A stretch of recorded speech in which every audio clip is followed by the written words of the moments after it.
as far as the end of this season goes, that's about as perfect of a game as you could ask for as a Leafs fan.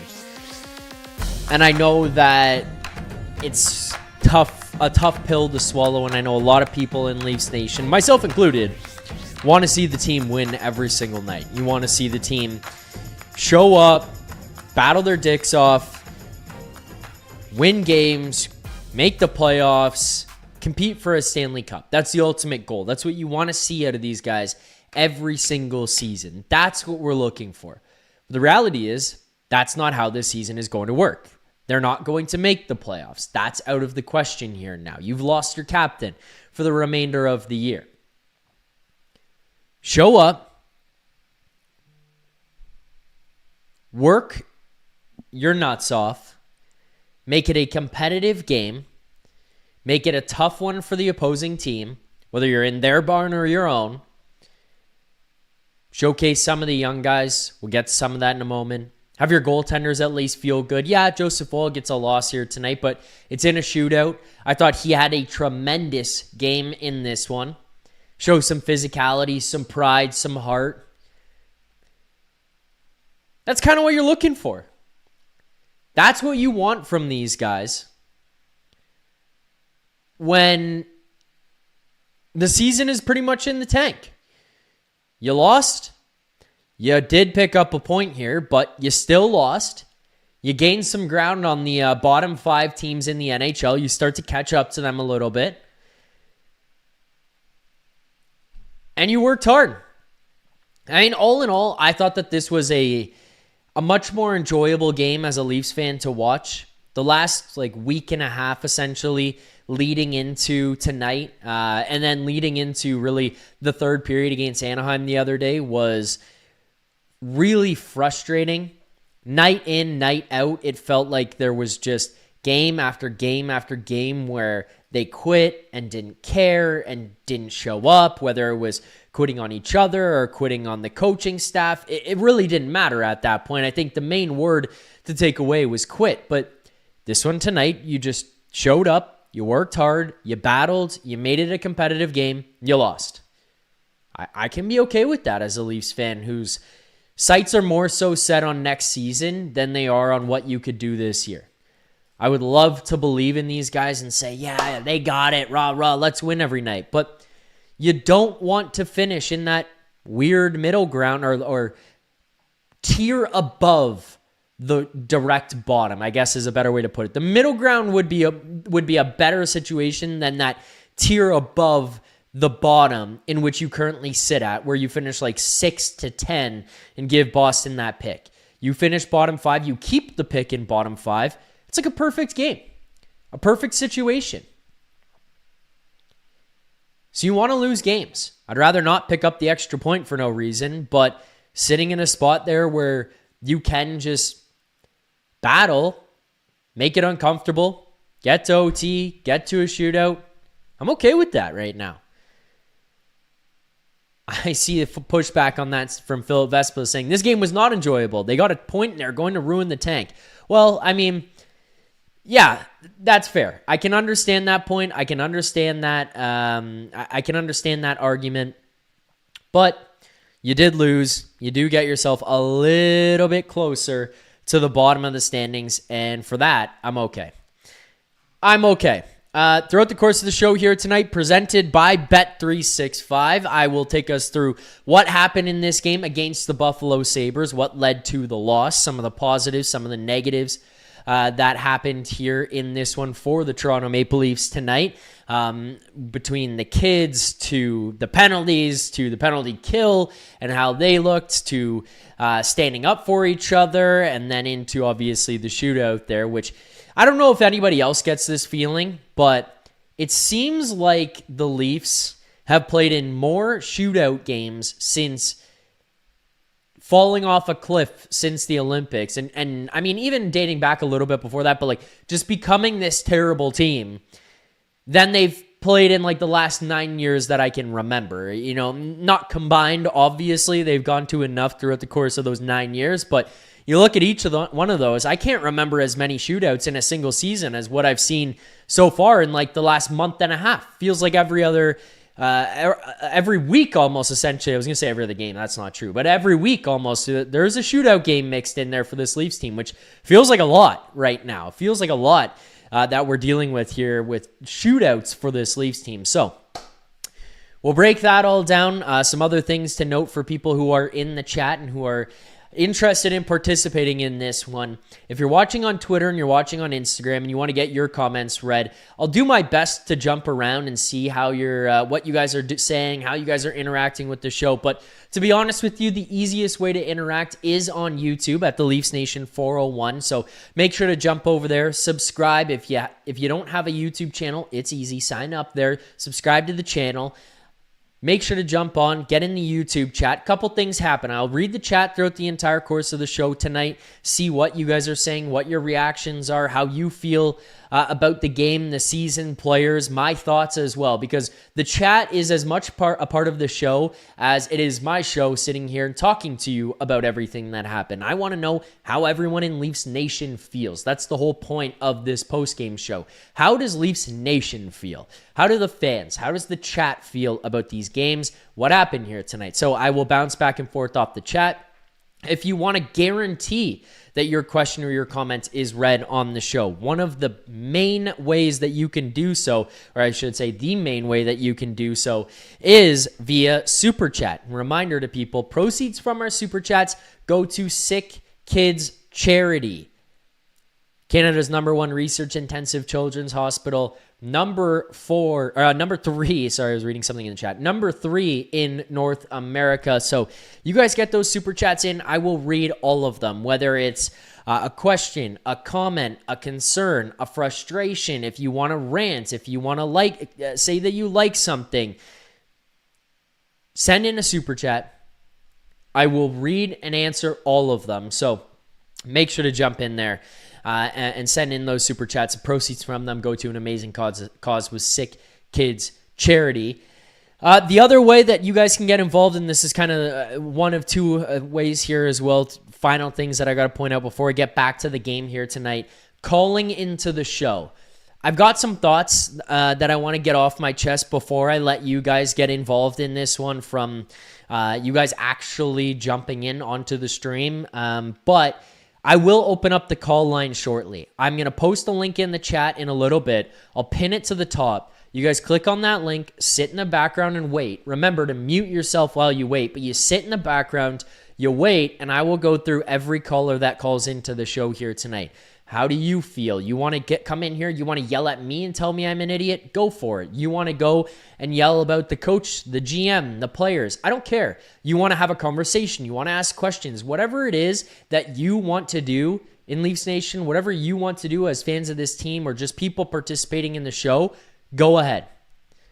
The link will be pinned. Call into the show. Jump in, be a part of this one. I'll pin the link in a little bit there. So that's another reminder. And the final one, this is just an easy one. For every set of 50 likes, 50, 100, 150, 200, 250, 300, however high it goes. We get 1,000 likes on the post game. I will do this many for every set of 50 smelling salts. Something I've done for a while. People seem to love them. It's a way to get you guys engaged. And I mean, obviously, it just kind of re-ups the intensity of the show a little bit. Every time we do the smelling salts, get a little bit of a jolt. And then the show just kind of kicks back into high gear again. And we keep things rocking here tonight. So if you like the stream, we do the smelling salts for every set of 50. 50, 100, 200, I don't care. Keep it going. But like the stream, just quickly here, not on involvement in the show, but I see a ton of people pointing out that I haven't decorated. It's time to cozy this place up. Maybe some reverberation going on. I apologize if that's the case. But I haven't decorated yet. I'm trying to figure out what I'm going to put behind me, what can go behind me, what's going to look good behind me here. That will be done shortly in the next little while. So I'll get all that kind of stuff up on the walls behind me. And then hopefully this looks a little bit better than just the white wall. But as everybody knows, I have moved into a new place. Obviously, that's not what anybody really gives a shit about. But, dining tables and like kitchen appliances and couches right now seem to be the priority. not so much what goes behind me in the studio. As long as I can do the show and get the show done, that is what matters. Bring content to the people and be here for every post game. That's top of the list right now. And then, the other things. And then we'll get the studio set up behind me in short timing here. So let's get on to the show. Let's get on to the show and what happened here in this game tonight. Let's start with this one. It's a positive, but it's also kind of a negative considering where you're at. Joseph Woll was fucking exceptional tonight.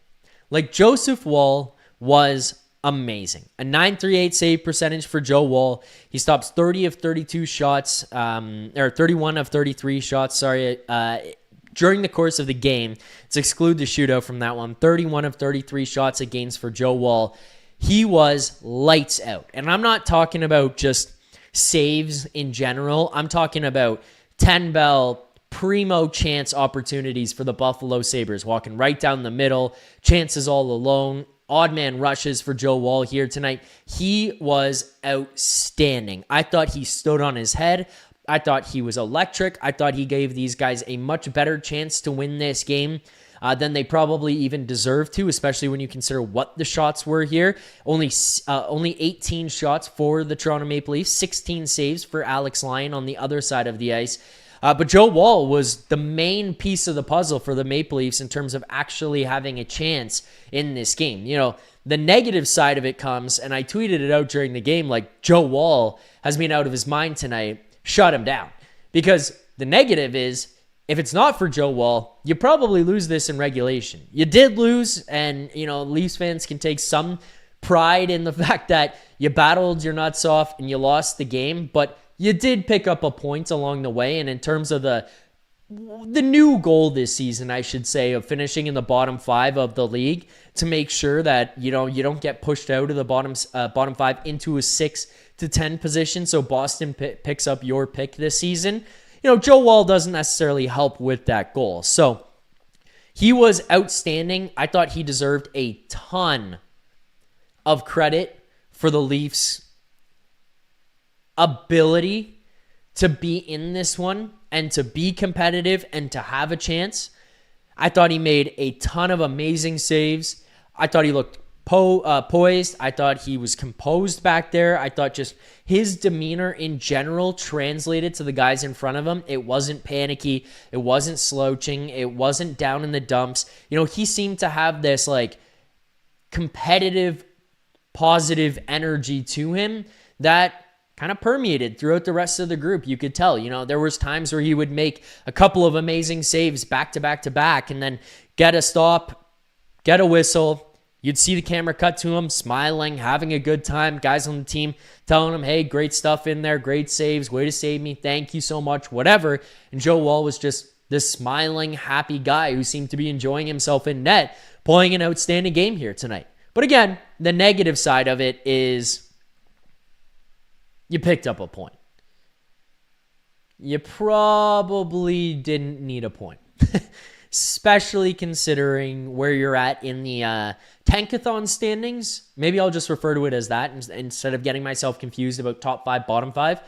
Top 5 pick, bottom 5 in the league. The Tankathon standings, in terms of where you're at there, it doesn't really help you because you get a point, you kind of get a little bit farther away, but, you lose 2 here tonight and you give them to the Sabres, you don't pick up any, and you get yourself a little bit closer. But kudos to Joe Woll. I thought he was fucking awesome in this one. So, great night from Woll. And long term, I think the one thing that is a positive for me going into next season is you don't want your goaltender's confidence level, his swagger, all of that to just get completely tanked, right? You don't want Joe Woll to end this season, and Stolarz at that as well while he's here. And this was my pushback on people saying, hey, why not bring up Dennis Hildeby? It's the same conversation. Is the team in front of him on a nightly basis, specifically over the last 2 weeks, you watch them give up unbelievable chances where your goaltender was just getting shelled. Not to say that Joe Woll didn't have to face a lot of shots, but, you push this thing up, as you've seen over the last little while, 35, 40, 45 shots against. He's facing a ton of rubber, and in a lot of those, he's letting in a bunch, whether they're the goaltender's faults or not. And I'm not talking about specifically Joe Woll. I'm taking this out and extending it to Anthony Stolarz. I'm extending it to Dennis Hildeby. If they come in, they'll face a lot of shots. They're going to give up a lot of goals. You don't want them just stacking up losses and also having nights where they're giving up 4, 5, 6 goals to end the season, because that can just kind of sewer a goaltender's confidence and swagger going into the summer, where now he's going to finish the season having lost a fuck ton of games, giving up 4, 5, 6 goals a night, and he goes into the summer and all of a sudden he's sitting there and it's like, I couldn't stop a beach ball at the end of the year. And it might not even be their fault. You see Joe Woll put together a performance like this tonight, and it's like, okay, you build off this, because you can lose the game. You keep the team in it. You're the star of the night pretty much every night. You're the guy that everyone looks at and is like, dude, if it wasn't for you, we're not in this. If it wasn't for you, we don't have this much of a chance. And you walk away from it with that pep talk, with that positivity behind you, with that support and reinforcement behind you from the team, the fan base. I mean, Joe Woll, if he does this every night down the stretch and they just lose games, and it happens for Anthony Stolarz too, if that happens for him tomorrow night against Minnesota, if they get there, you probably go into the summer feeling pretty good about yourself.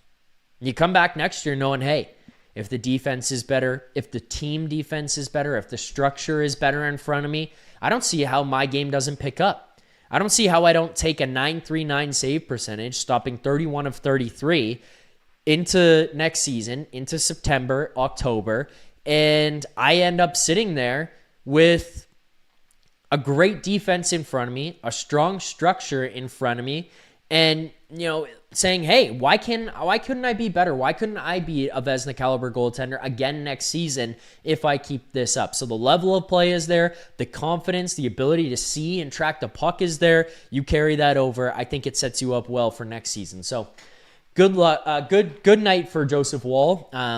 Great night for him, and I think just a positive building block as you're going to go through, you know, the remainder of the season, the final 15 games left in this year. It just gives him a little bit of a positive boost going into the summer. So shout out to Joe Woll. That was the one thing I really wanted to make sure I hammered down on here tonight to open the show, was Joe Woll's night. And I saw people in the chat saying, which I don't know, like maybe I just saw one or a two, but but saying stop shitting on the Leafs. The team played good, and it wasn't just Woll. The team did a great job at moving the puck out of the zone. I don't think I've been shitting on the Leafs here to start this one at all. I mean, probably guilty of that throughout the course of this season and over the last few years, but not so much here tonight. I'm not really going to shit on them for anything. I thought this was a competitive effort. I thought this was a strong effort. You still, for the most part here, got outplayed by the Buffalo Sabres tonight, but you had an unbelievable goaltender behind you, which you're allowed to have, by the way. Like, your goalie is allowed to play amazing. He is a part of the game. But, you know, I'll pull this up for people on the screen so everybody can know what it is that I'm talking about it. But over on moneypuck.com, deserve to win a meter tonight. Buffalo Sabres, you know, hovering right there around 82%, currently sitting at 81.9. The Maple Leafs at 18.2%, deserve to win in this one. Look at where the Sabres scoring chances come from. For those who are listening on the podcast, I apologize. We are doing a little bit of a visual. I'll do my best to explain it. But, you know, the Sabres scoring chances, you can see the vast majority of them. They're not just in the house. They are in the blue paint or on the blue paint there. Like, this is sitting right on top of the blue paint, in which Joseph Woll was facing a lot of high danger chances. A very tough night for him in net against the Buffalo Sabres. And scrolling down here on Money Puck as well, expected goals, 4.02 for the Buffalo Sabres, 1.83 for the Toronto Maple Leafs. So, yeah, I thought it was an amazing night. I'm not trying to shit on the Maple Leafs for their performance in this one. I think it's just very evident they got outplayed. They were, at minimum, outshot by the Sabres tonight. And then Joseph Woll was pretty awesome. I don't know where the pushback here on Joe Woll is coming from. Greg Knight says, you are off your rocker, Zach. The best thing Woll can do for this organization, not team, is lose. Well, yeah, I understand that, but you also don't want to just kill the confidence of your goaltender. Mubius Strip says, outplayed, no AM34, and we traded 3 regular players. Zach, come on, wake up. I don't know, Mubius Strip, if you're just out to lunch or what's going on, but you can still be outplayed if that happens. You're missing those guys is, I mean, it's part of the game. You got outplayed. It happens. You had like no shots in the third period other than like 2, which were actually pretty decent, but that was it for your night. You got outplayed. Now Awake says Sabres look terrible. Yeah, I don't think the Sabres had their best night there against the Leafs, but that goes to show again, Leafs kind of just got outplayed by a better team here who ended up winning. Gusto says you were on glue. Woll and Stoller's injury issues screwed this season from game 1. Trust me, walk away from these two. I will not do that. I think both of these guys are good players, good goaltenders. I think both of them at their peak are guys who can help this team. Look at what happened last season when you had Anthony Stolarz in net down the stretch. He had basically a Vezina caliber season. Then you look at him in the playoffs until he gets taken out by the Sam Bennett elbow, which puts him out for a while in that series. Basically looked like, hey, we were going to ride a hot Anthony Stolarz until he fell off a cliff. And there was no reason to say that Anthony Stolarz would. He was unreal. I don't see why Stolarz and Woll playing at their best, which they very much show that they have that ability in them. I don't see how you could look at these guys and say that neither of them can be here anymore. I think both of them are great goaltenders. I think you see a game like this here tonight from Joe Woll where, yeah, obviously getting a point sucks when you're in the Tankathon top 5 or you're looking to get into the Tankathon top 5. But regardless, still, both great goaltenders. So I think they both deserve a lot of credit, and I think Joe Woll specifically in this one deserves a ton of credit. Greg Knight says, Zach completely misses the point. Fuck this team. Half won't be back next year. Well, if half won't be back next year, then that's great. You have a non-condensed schedule. You're going to have a regular season with an all-star game thrown in there. There's no international play. You're going to start with Auston Matthews, hopefully fresh at the beginning of the year. You're going to get a longer break for guys like Nylander, Matthew Knies, who seem to need it here right now. Oliver Ekman-Larsson gets a longer break to get himself into next season. He's played an amazing year all year. Maybe you start with Chris Tanev next year as well. So,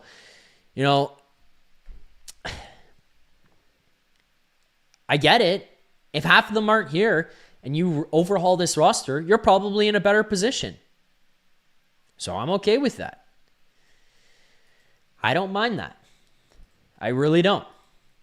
We do have super chats here, so let me get to some of these. Let's start with Maxentius Decimus. Maxentius Decimus says, the Chevapi overlords, I don't know what that means, want us to lose this game. Well, they did lose the game. They picked up a point along the way, but they did lose this game. Maxentius Decimus, 1 point too many. Good effort, though, so go Leafs, go. Look, man, all I'll say about the end of this season is if you compete, you make the game somewhat enjoyable, you have some pride in your play, in the crest on your sweater, you stick up for each other and your teammates, you make the games competitive, you lose, I'm going to be happy with this season or with the rest of this season. I don't want to turn on the game and watch what I've seen basically from the Olympic break until the third period of last night's game against Anaheim. Because until that third period, it was like lifeless, gutless, no energy, no intensity, a very clear quit job. Then the third period came around. It seemed like they kind of got smacked around by Berube or somebody in that locker room after the second period. And they came out for the third with this entirely different mindset. Like, they came out ready to scrap. Literally and figuratively. They came out ready to battle. I think too little too late, but the third period was enjoyable to watch. And then tonight's game I thought was much more enjoyable to watch. Still got outplayed, still lost. It's not great hockey. I'm not trying to sit here and sell you guys up a river and pretend like, oh, wow, that was great hockey. We got something here. We can build off of this. No, you still got outplayed by the Sabres. You got it absolutely handed to you on the shot clock. You got it handed to you on the expected goals clock. So, yeah, it wasn't a great game, but it was more enjoyable to watch. I watched them stick up for each other. I watched them stick up for their goaltender. I watched them play a more physical game. And then the other part, which I want to get to here now, is I saw two guys tonight in particular that really stood out to me and are positive signs for next year. You know, I'll throw in here quickly, like Berube, I thought had another pretty good game. Not great, but good game, like a fine game for Berube. But I don't know what he's going to be next season. I don't. And I'm not trying to say he can't be an NHL player.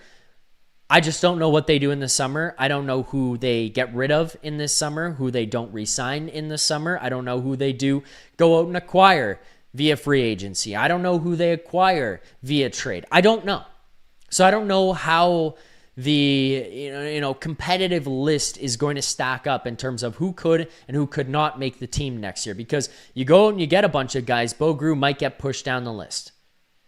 You might. I don't know. But I think he's looked pretty good in his couple of games here. Gets another opportunity tonight. I think he picked up another point here in this one as well. I thought he looked good on the penalty kill for the Leafs. You know, at 5-on-5, he creates some chances. He had that really great opportunity. He did not pick up a point, sorry. But he did have another really great opportunity where he created it himself off Logan Stanley. Like, it wasn't just an accident. It wasn't just a mistake from Stanley. It was Berube forcing the mistake. And it was him spinning off Stanley, getting to the middle, creating a chance. He's showing some signs of a guy who could find his way to get into the NHL. But the things that stood out to me, because you're going to need them next year, no matter what, two things. And the one I'll say just a little bit quicker because I think there's still more room to grow on him, but it's Matthew Knies. I thought he had a strong game tonight. I do think that Auston Matthews being out and the lines getting kind of jumbled up and people getting elevated in here, it does give him more of a focal point where it's like, hey, you're going to have to be the guy a little bit more, which I think he experienced more so at the beginning of the season where you saw a lot of guys going in and out of the lineup, whether it was Scott Laughton or Auston Matthews or John Tavares or Nick Waugh or William Nylander. At times, guys just rotating in and out due to injury. Matthew Knies kind of had a little bit more responsibility put on him to be a guy who was going to fill those roles. And I think he knew coming into this one, Marner's not here, everyone else has to step up, and he took that personally. Since that point where he started the season unbelievably well, we know that he suffered an injury. He said it himself. It's been reported a ton of times. I think Nick Alberga, right here on the Leafs Nation 401 channel, was the first one on it to say Matthew Knies is dealing with some type of lower body injury. We now know it's specifically a knee injury.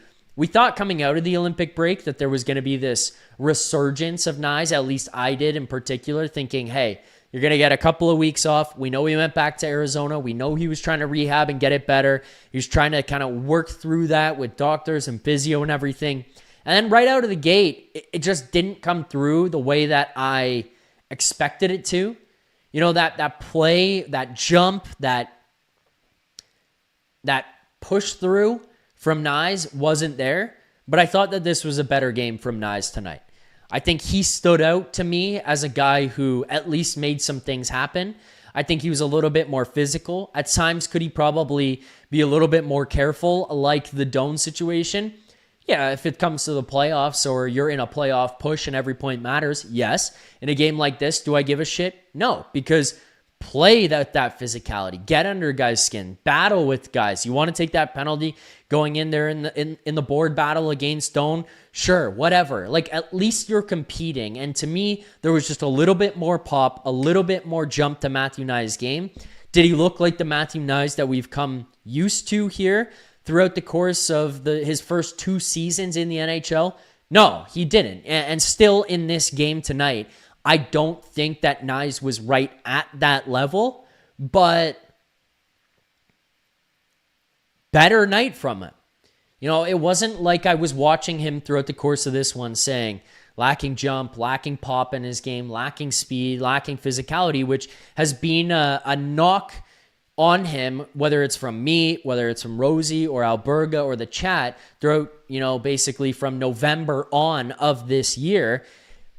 There was a little bit more pop to his game tonight. So kudos to Matthew Knies for elevating when Auston Matthews was out. I thought he had a much better game tonight. But again, I just want to clarify to people, I still strongly believe Matthew Knies is dealing with something. And I think that when he gets to next season, when he has a summer to recover and, focus on rehabbing whatever it is that he's dealing with and can come into next season healthy, I fully expect a Matthew Knies of normal to be back here next season. And I want to clarify too on saying this about Knies. This is not the normal criticism you see from, whether it's myself or other people across, covering the Toronto Maple Leafs saying, well, Knies hasn't fucking given in. He's playing terrible. Like, no.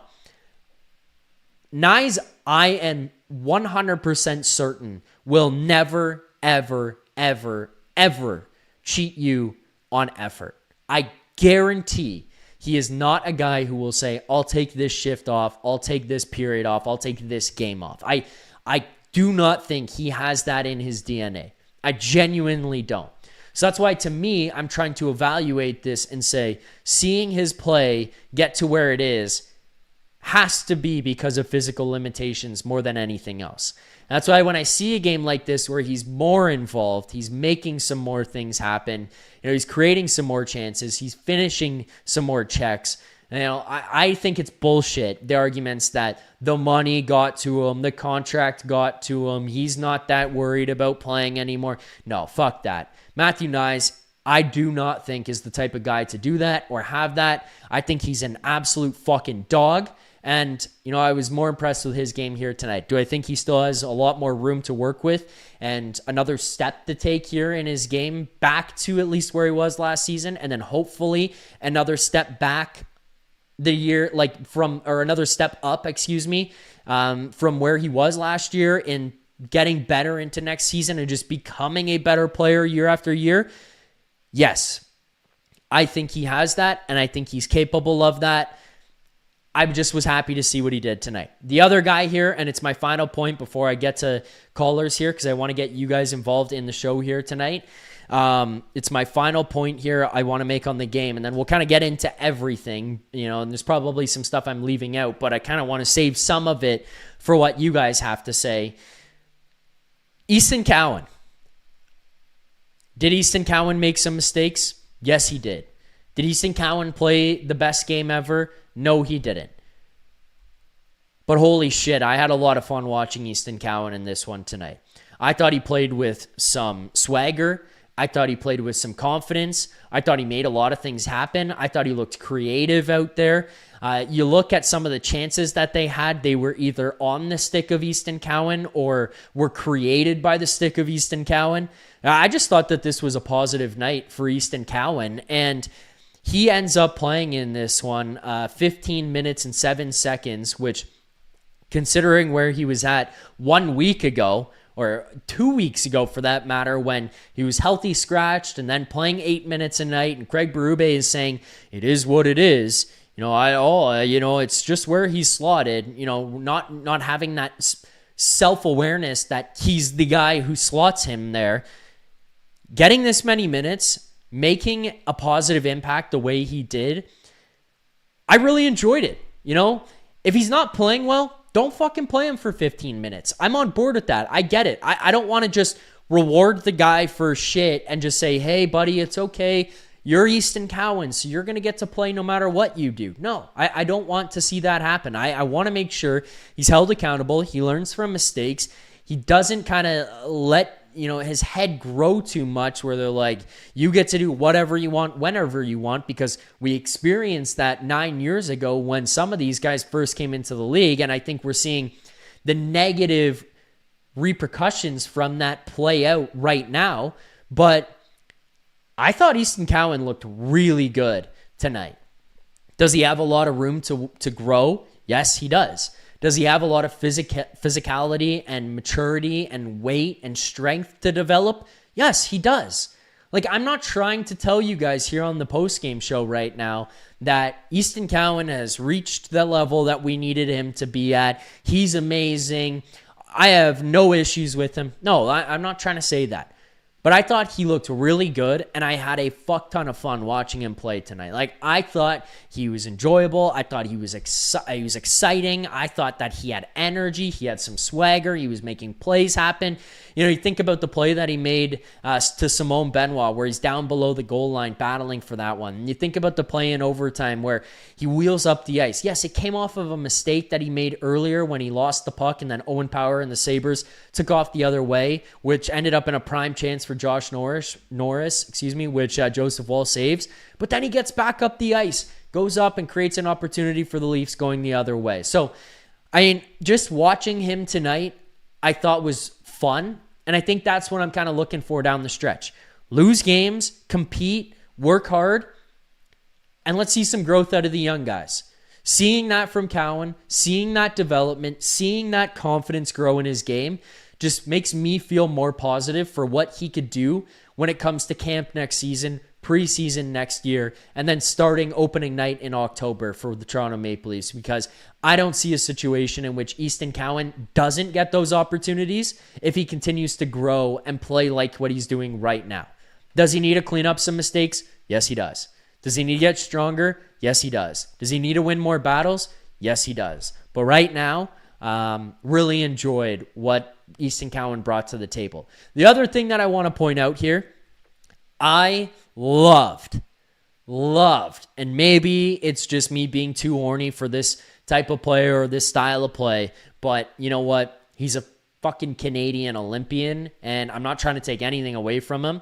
So kudos to Brandon Hagel, but I loved that Easton Cowan said he likes the style of play of Brandon Hagel. And I can kind of see that in his play. It's not there yet. There's a long way to go to get to be what Brandon Hagel is, and as impactful as what Brandon Hagel is, and as impactful physically, as impactful offensively as what Brandon Hagel is. But when he says that that's the kind of guy he's watching and that's the kind of guy he wants to be like, I love that from Easton Cowan. He's not just looking and being like, I want to be a skill guy. I want to be the type of guy who's going to score 100 points every year. Okay, that's great. You probably need those guys. But the fact that he's identifying, I need a little bit of chip in my game. I need a little bit of battle. I need a little bit of piss and vinegar to the way that I play. I fucking love that. Because he's a small guy. He's not a guy who's ever going to grow to be 6'5" and just physically dominate people out there. It's not going to happen. So the fact that he's identified in his first season is really positive to me, to know that he is realizing, hey, I got to get to a point where I can be a guy who's going to rattle your cage. I can create opportunities. I can generate chances offensively. I can play on the power play. I can be a threat offensively. But I can also go out there and piss you off. I can get under your skin. I'll fight if I need to. You saw him do it the other night against Anaheim, against Jackson Lacombe. Probably a little bit late, considering it was in the third period and the situation with Radko Gudas happened in the second. But I thought Easton Cowan stepped up here tonight. I thought he played well. I thought he played hungry. I thought he played a little bit more angry. The fact that he's identifying Brandon Hagel as a player that he'd like to play against, I think that's a huge compliment to Brandon Hagel, and I think that that's a positive thing to hear about what Easton Cowan could be and wants to be like. So shout out to Easton Cowan and his night tonight, because I thought he played well. And hopefully he does develop into kind of what a Brandon Hagel is, because the Leafs need that. You've already got Knies, and I think we've all recognized that Matthew Knies is a unicorn. Matthew Knies is the type of guy you need on your team, because we talk about the piss and vinegar and all that kind of stuff. That's what you need. Now Easton Cowan, a rookie in this league who's showing some promise, showing some ability to step up and develop and show that he's a skilled guy and can create chances. That's also positive. And then you just throw in a little catnip in there being like, yeah, I want to piss guys off and get in their face. I'm in. Like, I am all the way in on Easton Cowan. We're going to get to callers here in 1 second. Just a quick reminder to everybody, if you're watching right now and you haven't already, make sure to hit that like button. Subscribe here to the channel, the Leafs Nation 401, right here on YouTube. Turn on notifications so you don't miss anything, whether it's instant reaction videos, if it's game previews, if it's Leafs Morning Take, or if it's Leafs Nation After Dark that you're trying to tune into. We are here breaking down everything, covering the Toronto Maple Leafs, trying to get to all the news as fast as we possibly can. So it will be here on this channel. Like, comment, subscribe, all of that stuff as well. Just quickly before we get to our first caller of the night, let's get to our best bet segment and do this one right now. Our best bet is a presentation of Bet365. Use promo code NATION. That's NATION, promo code NATION. Whatever the moment, it's never ordinary at Bet365. Must be 19 or older, Ontario only. Please play responsibly. If you're someone you know who has a gambling problem, visit connectsontario.ca. Best bets tonight went horribly. I'm not going to lie to you. It was a tighter scoring game than I thought it was going to be. The last couple of Sabres games, we've seen some high scoring from them, so I thought, you know what, I'm going to sprinkle the board with everybody. It didn't end up being the case, and it does not pay off for us here tonight. We end up actually losing 2 units. We came out firing. Again, I thought this was just going to be one of those ones where everyone was on the board and everyone was going to be involved. So from the Leafs perspective, I thought that William Nylander might grab himself a goal here tonight. We bet that one for a half unit at plus 160. That loses. I thought Matias Maccelli would continue the heater that he's on and would pick up at least a point. We bet that at plus 105. You know, we saw him step up. He's going to play on the first line. We knew he was going to be playing on the power play there. So threw in a best bet for a Maccelli point. He doesn't record one. Lose another half unit on that one. And then from the Sabres side, the 2 guys that I always view as like guys who kill the Toronto Maple Leafs, Tage Thompson and Rasmus Dahlin, bet both of them to score goals here tonight. Neither of them scored, and funny enough, Tage Thompson finishes with 4 shots on goal. He has 0 goals, 0 assists, and is a -1. Rasmus Dahlin had 3 shots on goal. He finishes -1. No goals, no assists. So, I mean, good on the Leafs for holding those guys off the scoreboard, but we lose 2 units here tonight. That brings our total to down -1.1 units on the season. So, unfortunate night in our best bets, but regardless, you know what? We got there. I think we had the right idea in mind, especially considering how the Sabres games have gone, and the fact that the Maple Leafs are not really a team that's very defensively inclined or defensively gifted. So tough night for our best bets. But with that, let's open up the call lines. I want to hear what Leafs fans have to say about this one. The link is pinned at the top of the chat. You want to call into the show, click on that link. Just a reminder to anybody who does want to call in, mute yourself until I call upon you. If you sit there and you've got noise in the background, if you're talking, if somebody is talking to you, everyone else is going to be able to hear you. So please mute yourself while you sit in the call log. Let's go to our first caller here of the night. Let's welcome to the program the man, the myth, the legend, the Zoom user, Mark from Oshawa. Mark, what's up, buddy? How are you, Zach? I'm good, man. You know, I'm kind of confused, though, Mark. You know, I came here. I recognize what the game was. Were the Leafs very good? No, were they weren't, but did they compete? Did they give me a more enjoyable game? I thought so, and people in the chat are coming in here dunking on me one way, saying I'm too negative, and people are coming on here saying I'm too positive, so I don't know how to win in this one, Mark. Yeah, I had 4 quick points, but one of them was I was going to say it's funny because when Matthews is out, I find that a lot of the time that the team plays better. And I'm wondering if it's just because either Matthews is very demanding, as always give me the puck, or maybe they just don't like him as an individual. Like I'm not sure, but it seems that way, honestly, to me. I mean, I don't know. I don't think it's necessarily either of those things, to be completely honest with you.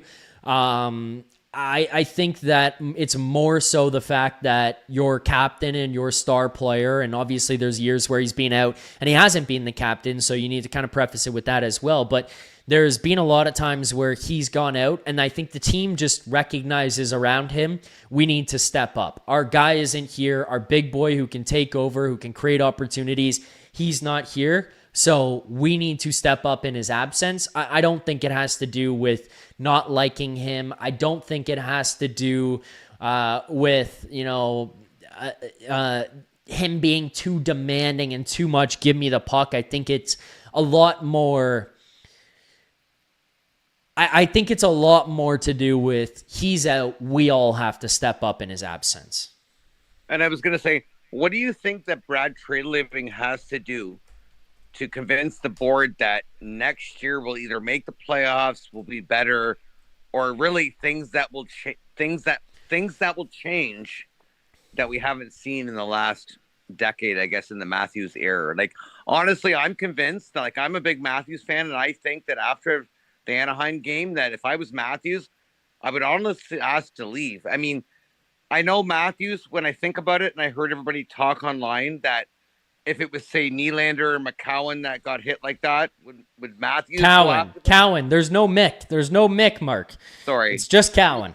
You know what I mean? Like, would Matthews go to their defense? Probably not, because he's your superstar and he doesn't fight.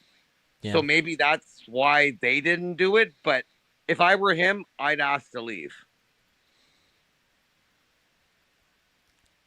So I don't know. I don't know what Treliving, like, mostly Treliving, I don't know what he would have to sell to the board to either stay in his position and what makes us be better next year. Like, I think you kind of are asking or talking about two different things, Mark. So, sorry. I mean, let's start with the first part about what Treliving has to do to convince the board.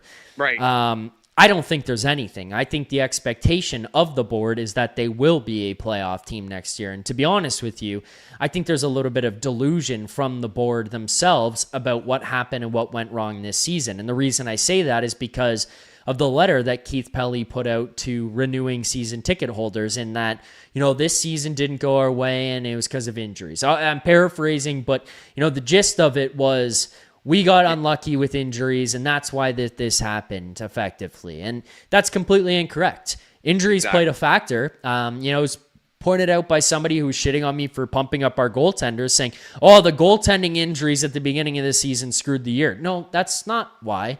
The team just wasn't good enough. I think the team also lacks cohesion. Like, to be completely honest with you, and I'm not trying to be delusional with this take, but I think if the team had more camaraderie and more chemistry to them, like what you see out of the Buffalo Sabres right now, like what you see out of the Tampa Bay Lightning or the Florida Panthers, when you look at those teams and it's that pack mentality, and it's, one guy gets hit, one guy gets hurt, one guy gets jumped, whatever. All of us are in there. We're all in there fighting for you, all in there battling for you. And I think that if they had that, the team's probably in a much better spot. Like, I think that the team ends up being more competitive this year. Maybe they still miss the playoffs, but I think that's a huge piece of it. Then you just look at the talent and the bodies that were put together here. The one thing that was missing, like, a lot of people jump on the construction of the lineup and say that the acquisitions by Brad Treliving were poor. I would more so point to, I think the bottom six was the best constructed bottom six the Maple Leafs have had in like the last 9-10 years. The problem was, I think he overdid it and never replaced any top six talent. Like, losing Mitch Marner was something you probably needed to do because you needed to change the dynamic of the team. But you never brought in somebody else. You never brought in another talented piece. And what happened with your top six and your forwards is also what happened defensively, which I think is another thing that needs to happen with this team, and what True Living should be looking to do next year is, Mark, I think he looked at it and said, we'll be fine because we're going to have Matthews, we're going to have Nylander, we're going to have Tavares, we're going to have Knies, and we've got a better bottom six, so we'll be okay. Well, what wasn't taken into account was John Tavares becoming 35 years old, and a guy who was already a slower player becoming even more slow. And then on top of that, where he probably goes from a really good 2C to like a mediocre 2C / really good 3C, is that you never added another top six guy. So now John Tavares goes from like elite second line center to good below average second line center / really good third line center. Knies ends up with injuries. Matthews is injured. Nylander's injured on top of all those things. And you never added anything else in your top six. And that goes to the defensive side too. Not to the exact same conversation, but he looked at a decor full of Chris Tanev, Jake McCabe, Ekman Larson, Brandon Carlo, Morgan Rielly, Simone Benoit, and said they're all going to repeat what they did last year. They're all going to do it again next year and maybe even better. And the reality is you've got an injury-prone, older Chris Tanev still in your lineup, still having to play 25 minutes a night. He gets injured, misses most of the season. Significant loss. Morgan Rielly never got back on track. You know, we looked at last year and said, down year, he'll figure it out next year. Didn't happen. That sewered Brandon Carlo. Jake McCabe looked a whole lot older this year. So, you know, they got older, they got slower, they got worse in terms of puck movement and transition, and that stuff was never replaced. That stuff was never cleaned up. So that's a huge piece of what has to happen. What was the second question that you were asking about Matthews? No, I actually forgot, but I was going to say, no, if I was Matthews after the Anaheim game, like nobody came to his aid. I know Carlo helped him off the ice, but when I said it, I was like, you know, if I was Matthews, I'd ask for a trade in the offseason just because nobody came to his aid. I get that they stuck up for him supposedly in the third, but at the time is when you want it. But then when you really think about it, would Matthews have done that if somebody else had had that injury? He probably wouldn't have because he's your superstar. Well, so that's what I would counter with is like 2 points that I would counter to you here on, Mark, when you're talking about why Matthews would want to leave. One is what you just said. Would he do that for anybody else? No, I don't think he would. So why would the expectation from him be that somebody else would do it for him just because of his namesake? And you know, I'm not trying to knock the guy or his character or anything, but we all know it's not in him to go out there and start anything. I talked about it the other day. And Connor McDavid, him going out there and dropping the gloves. We've talked about Sidney Crosby fighting for teammates and going after guys. You watch, you know, around the league, Macklin Celebrini going out and sticking out for teammates. He's a second-year player in the NHL, and yet he's still going out and doing that. Matthew Schaefer, who's a rookie, a first-year player in the NHL. Watch any of his games. Scrum happens, he's the first guy in there. Teammate gets hit, he's the first guy in there. Like, more than willing to do so. And then we look at our star players, and it's like, they're terrified of their gloves falling off their hands. Like, it's the worst thing in the world that could happen. So I don't understand how there could be any expectation of them or from them of their teammates to do anything for them when they wouldn't do it for anybody else. And the second point that I would say to counter here, Mark, is you bring up the fact that, he didn't have anybody stick up for him. Why would he want this to happen?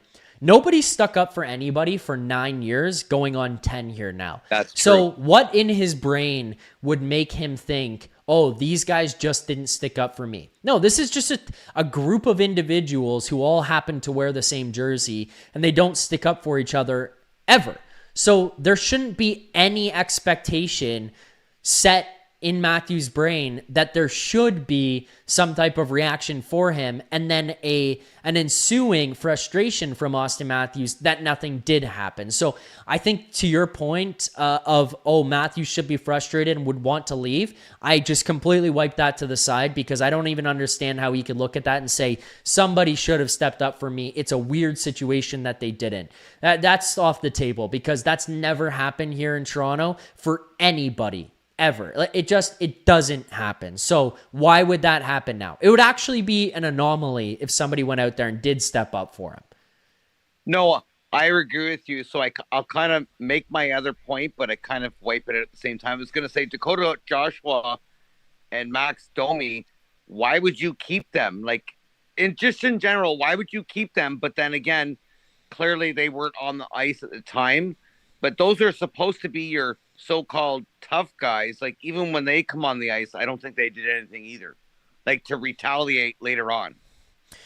Well, Dakota Joshua didn't play on Thursday night, so that would be taken out there. And I thought he showed a lot of jump to his game here tonight. That's a guy that I would think I'd be happy to have back here on the team next season. I think I'd be happy to have him around. I think he provides a lot of what you need in the bottom six. You need to add other assets and elements around him, including some more speed, because he's not really going to bring that, jump in terms of the pop off the page with speed like you'd hope in your bottom six. But in terms of, a physicality level from Dakota Joshua, I think he brings it. I like the fact that he fought Luke Shen tonight. I like the fact that he scored a goal. So, no, there's nothing there that he could have done.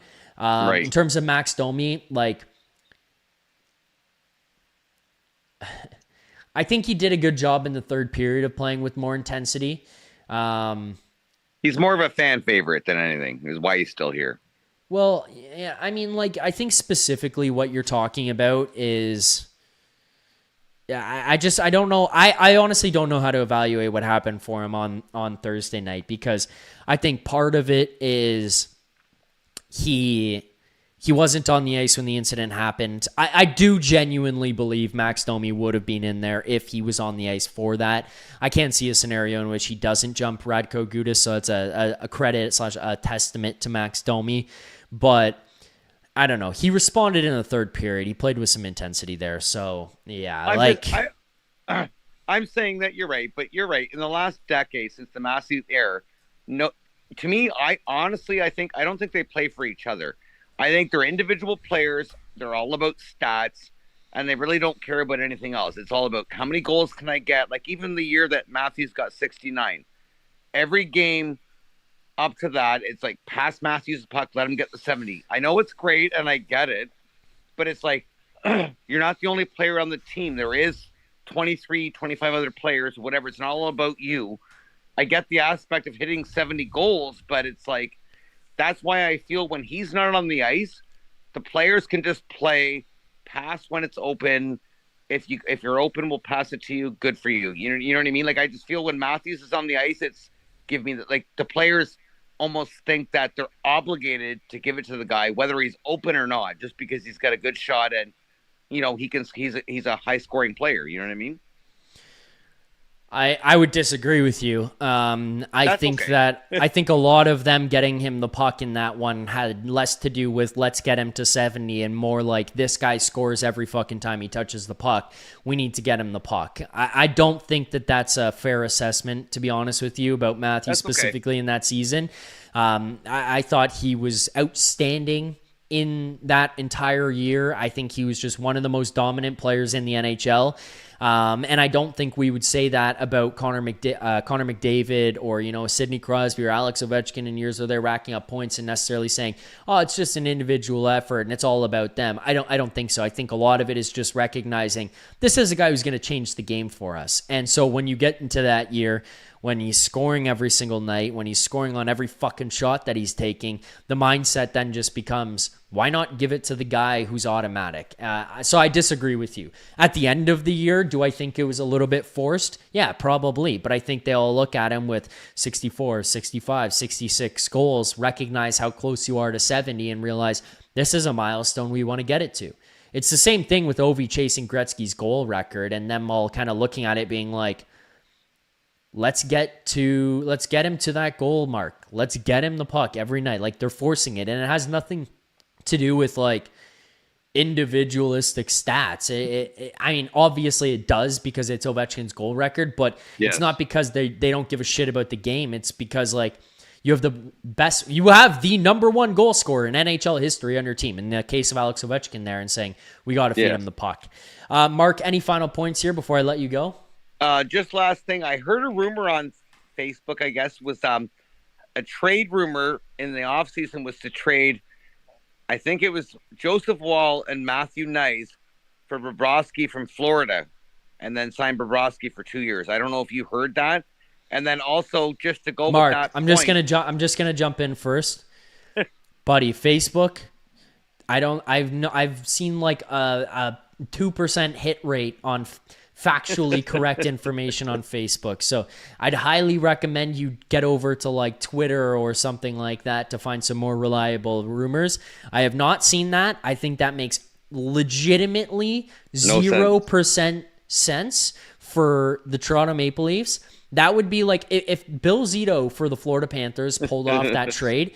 The Florida Panthers, regardless of if they win another Stanley Cup in his tenure, just strictly for pulling off that trade, should hang banners and put up a statue out front for Bill Zito if he pulls off that trade. So I'm going to shut you down right there. But continue on your second point. Last thing was, do you think the Leafs will fall to the bottom, like the bottom 5 to get a pick? That was all I was going to say after that. Well, let's look at their schedule. So where are they at right now? Quickly, somebody in the chat said tonight we were 3 points before we got a point in overtime. So it looks like right now the Maple Leafs have, I think this is most up to date. The Maple Leafs have 68 points. The Winnipeg Jets have 64. So do the Blues, and so do the Rangers. They all have 64. So the Maple Leafs are 4 points ahead of them. They're also tied with New Jersey, who has 68 points there as well. And then beyond that, Chicago has 61, the Flames have 59, and the Vancouver Canucks have 48. So you're not catching Calgary, you're not catching Vancouver. I think it's unlikely you catch Chicago, but I think that the ability to catch the Rangers, the Blues, and the Jets is all very possible. The problem that you have here is some of these teams are playing tonight, losing games and not picking up points. Luckily enough, the Rangers are on a 4-game win streak. The Blues are on a 2-game win streak. The Jets are on a 1-game or have just won a game. So, I mean, we'll see how the rest of tonight plays out, because obviously we're live while some of these games are happening. I mean, you wish you kind of didn't pick up a point almost here, because then you're still at 67 and you're 3 points away from those guys, but now you're at 4. So exactly. I don't know. Like, do I think that they can do it, Mark? Yeah, I do. Am I worried about it? Fuck yeah, I'm worried about it. Yes. All right, Zach, have a good night. Enjoy your new apartment, buddy. Thanks for the call. All right, Mark. Thank you. Appreciate it. Thanks for the call here tonight. There you go. Mark from Oshawa on the line. Yeah, just to like reiterate for people. Yeah, I was saying a 1-game win streak. It's just because I'm looking at the list of streaks here for the teams, and so I was reading off some of them and how they were going. The Jets have won one game. A 1-game win streak, that's my bad. Look, you're close enough. Like, the gap has been closed on the Tankathon top 5. You're getting closer and closer. So it's within reach, and it's actually attainable at this point that you could get there. And the other point, like, I had some angry people online. I made a joke, or not even a joke. Like, I did a Tankathon earlier today just for fun. And I clicked it once, and it showed up as the Maple Leafs, and the Leafs got Gavin McKenna. And I was like, well, it only took one try today. And some guy came at me and was like, do you really think that Gavin McKenna changes anything, idiot? Like, what's that going to do? And I'm like, well, it's not that he comes in here and he's the savior of the Maple Leafs, but you instantly have a young guy who becomes the future of the team. That's the reality. So it at minimum bridges the gap, because you look at the next couple of years and you're in a weird territory where you have no pick this season and next, but if you get your pick this season, then it bumps the no picks in the next two to the next two drafts, where then all of a sudden 27 and 28, you don't have first round picks. So getting a guy now and getting one of these talents that we're looking at and all saying these guys could be amazing when you consider McKenna, Verhoff, Stenberg, Malhotra, like there's a lot of options. There's a lot of options for guys who could be amazing. Landon Dupont next year, yes. Alexi Joseph next year. But, the Flyers have your pick next year. So you're sitting here right now in a bottom five.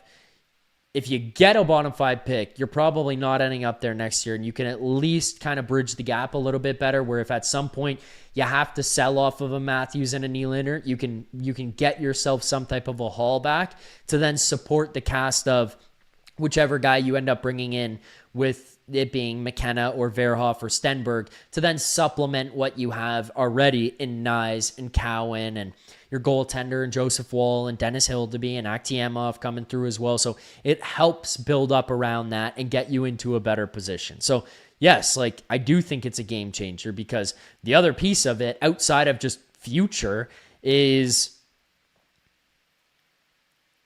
you're also adding a guy who probably ends up playing in your top six. Is he going to have to learn a lot? Yeah, he is. But what if he just steps in and he's a legitimate top six player right away?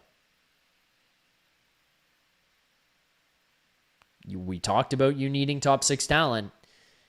You could acquire one effectively for free. Your cost was missing the playoffs. Let's go to the next caller here on the line. Let's welcome to the program, Mike. What's up, Mike? Thank you kindly for taking my call, Zach. Nice to meet you, finally. Nice to meet you, too. Thank you. Thank you kindly. I'll just preface this call with I am a new listener. I just came across your YouTube Live this evening. I immediately subscribed, and I had to call in. Thank you. Absolutely. You know what? You were talking about amazing people a few moments ago, and I think you're an amazing person yourself. I've been watching your stream for a couple minutes, and that's all I need to know. But anyways, straight to the Leafs, baby. You know what? I love the flowers you were talking about, Knies, right? You were giving him a bunch of flowers earlier. Personally, I loved his potential and heart early on into the Leafs. Do you think he's going to be a future C? I do. I do see that happening. I think it's a little bit unfortunate that his name got thrown around there as willy-nilly as it did this deadline. I think that if you're going to talk about a guy like Matthew Knies getting traded, it has to be for a legitimate stud, like a bona fide stud. You're trading for a 1D or a guy who's going to be just like a legitimate top six piece that fills a need right now. Otherwise, I just leave it be. So I do think that Matthew Knies is the type of guy you need on your team, not just from his play, but his heart, his character, his intensity.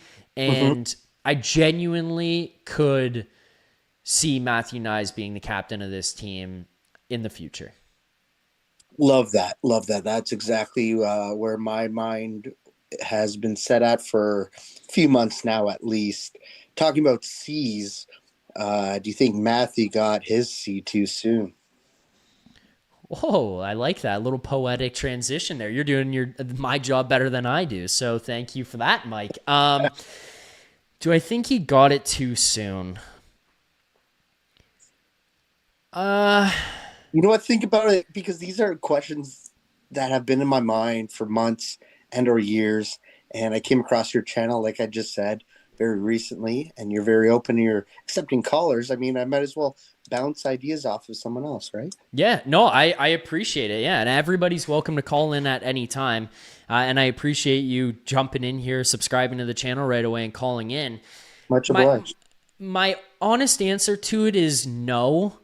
And it's not necessarily me trying to defend Matthews in this, but if you think about the timing of everything, and hindsight is 2020, it's much easier to say when looking back, but think about the timing of all this and the transition of the C. I think it worked out well enough where he came off of the amazing year that he had. He gets the C. JT goes into the next year. Like, think about it this way.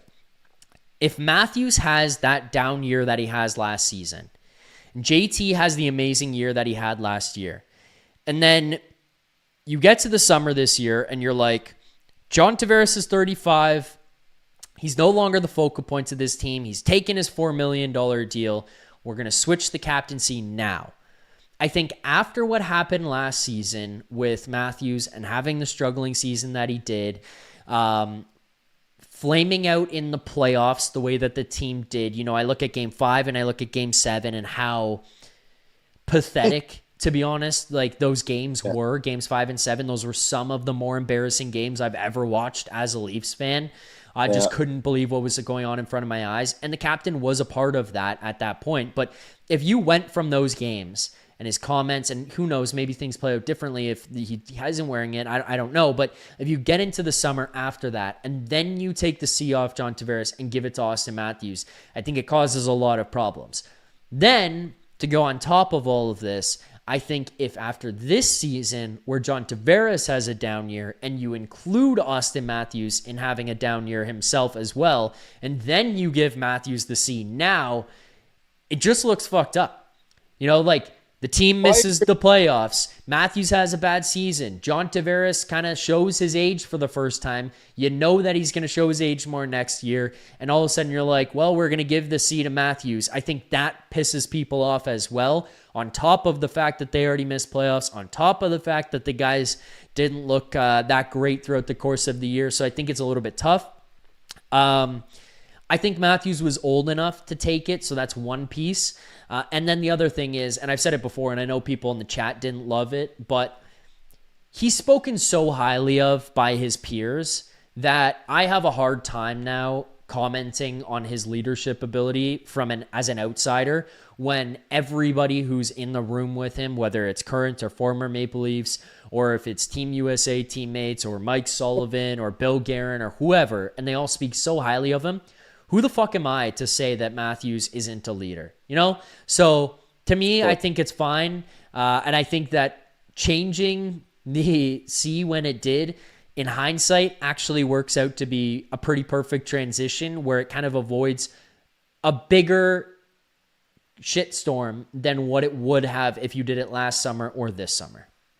You know what? I agree with that completely. I just wanted to bounce something off of another well-learned, clearly Leafs fan. So I appreciate that. Honestly, I don't think it was too soon either. And your points are specific. Kind of seems like a test right now, and I apologize that I just have a couple things written down. And no, it's all good, man. Ask whatever you want. Thank you. Talking about Matthews, I did hear that you were talking with the previous caller about if Domi were to jump in, and to kind of full circle it with Knies. Do you think Knies would have jumped in? Did you speak to that, or did I miss that? No, I didn't say anything about that. I think that's probably a good point. Obviously, I'm making assumptions here. Like, Domi is the one guy I would say with near 100% certainty he would have jumped in. Knies, I would say, is pretty close to that level that he also would have jumped in. I think he would have responded. I don't think he's afraid of anybody. I thought that the way he played in the third period was a pretty great response by him as well. But again, I mean, for the whole team, it's too little too late because you've just gone through one of the more embarrassing moments of your entire tenure of the Matthews era where that happens, no one does anything, and then now all of a sudden you wait for the next period where you've clearly gone in the room and had a conversation. It feels too little too late. But I do agree with you, or I think you would agree with this at least, that Matthew Knies, if he was on the ice, probably steps up and does something. But I am making that assumption.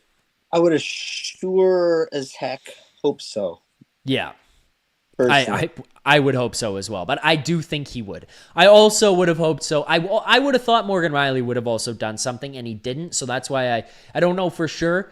Morgan Rielly has at least had a history of responding and sticking up for guys. That one was kind of interesting to me that he didn't. I was a little bit caught off guard that Rielly didn't jump in, but I would assume that Knies would have. Yeah, I just echo your opinion there. I would have sure hope so. Yeah. Now, talking about Knies and the Ducks game, March 30th, I hear a lot of chatter online about, this and that.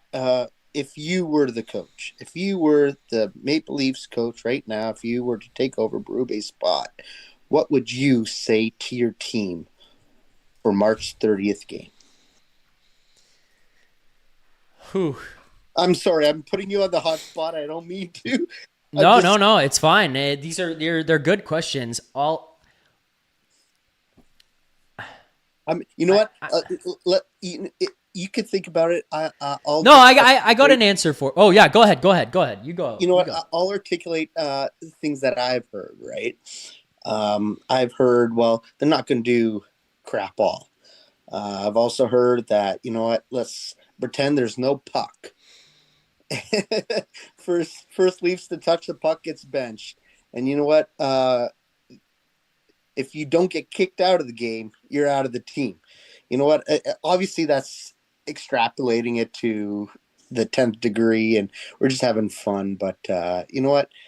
In between those goalposts, what would you think about that? What would you say? Well, what would you do, honestly? I figure you played hockey before, maybe. I'm not sure. It's the first time I'm talking to you, but go ahead. So in terms of what Berube would say or should say, I would hope, and I think that this would happen if you're the Sabres now. I reference these teams regularly, but if you're Tampa, if you're Florida, I think even, throw in other competitive teams like Colorado. I throw in Dallas into these conversations. I think the Hurricanes would probably be up there as well as a team who would at least have these, checked off and ready to go. Washington would do this too. They don't need to be told. The players in the room know what needs to be done, how it needs to be handled, and the level of importance in that game. They shouldn't need to be told, Mike, is the honest answer. They shouldn't need to be told. I think from Berube's perspective, what he should say and what I would say I would do and what I think they should do, because I saw some commentary out there, and I think a lot of people probably saw it as well about, you got to go out there and basically threaten to take guys out and stuff like that. I think that's a complete wrong approach. I don't think that that's an appropriate approach for the situation. But what I think should happen is you make everybody in that game's life miserable.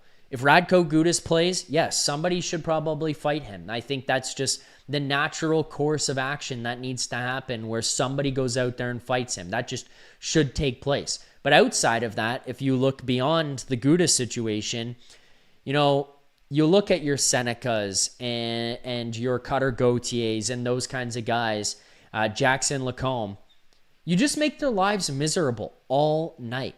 You want to come across the blue line? We're going to finish checks on you. You want to come to the front of the net? We're going to clean out the front of our net. You're not allowed to touch our goaltender. You're not allowed to get in our blue paint. You're not allowed to get away with, rocking somebody on our team. If the team was in a competitive situation that they were trying to get into the playoffs, or if they were in a playoff game, you obviously have to play within reason and can't do, stupid shit. But I think that game, more than anything, your awareness level should be at an all-time high. Somebody knocks over Nick Robertson, Easton Cowan, Matthew Knies, Morgan Rielly, William Nylander. Pick your guy on the team. They get knocked over.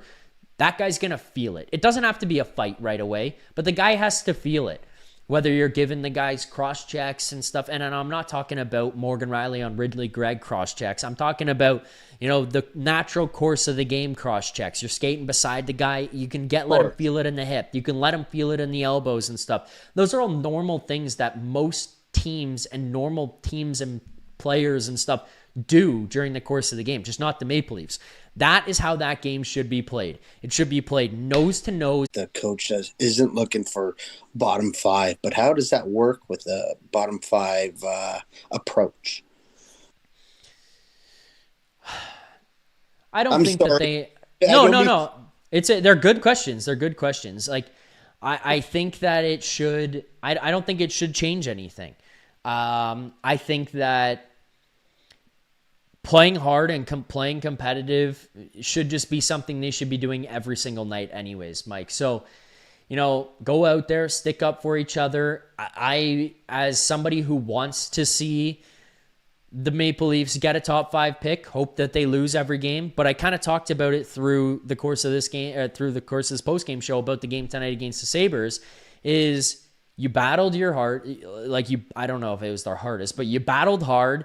You gave us a more enjoyable game to watch. There were scrums, there were fights. It was a more competitive game than what we've seen since the Olympic break. That should be how every game goes the rest of the way. And hopefully you lose and get yourself into the top 5, because I cannot stomach it. I'd rather see this team work their nuts off every single night, stick up for each other, have each other's backs, and that's how they finish this season, and we don't get a top 5 pick, then whimper your way in through the rest of this season, show no signs of learning, show no signs of team unity, of cohesion, and then get to the summer and pick up, your Gavin McKenna's, your Keem Verhoffs, your Stenbergs. I'd rather see them battle hard every single night and have that be how they end this season off and kind of lean themselves into the summer to get ready for next season. I'd much rather have that happen. You know what? I see the argument either way, but to show the rookies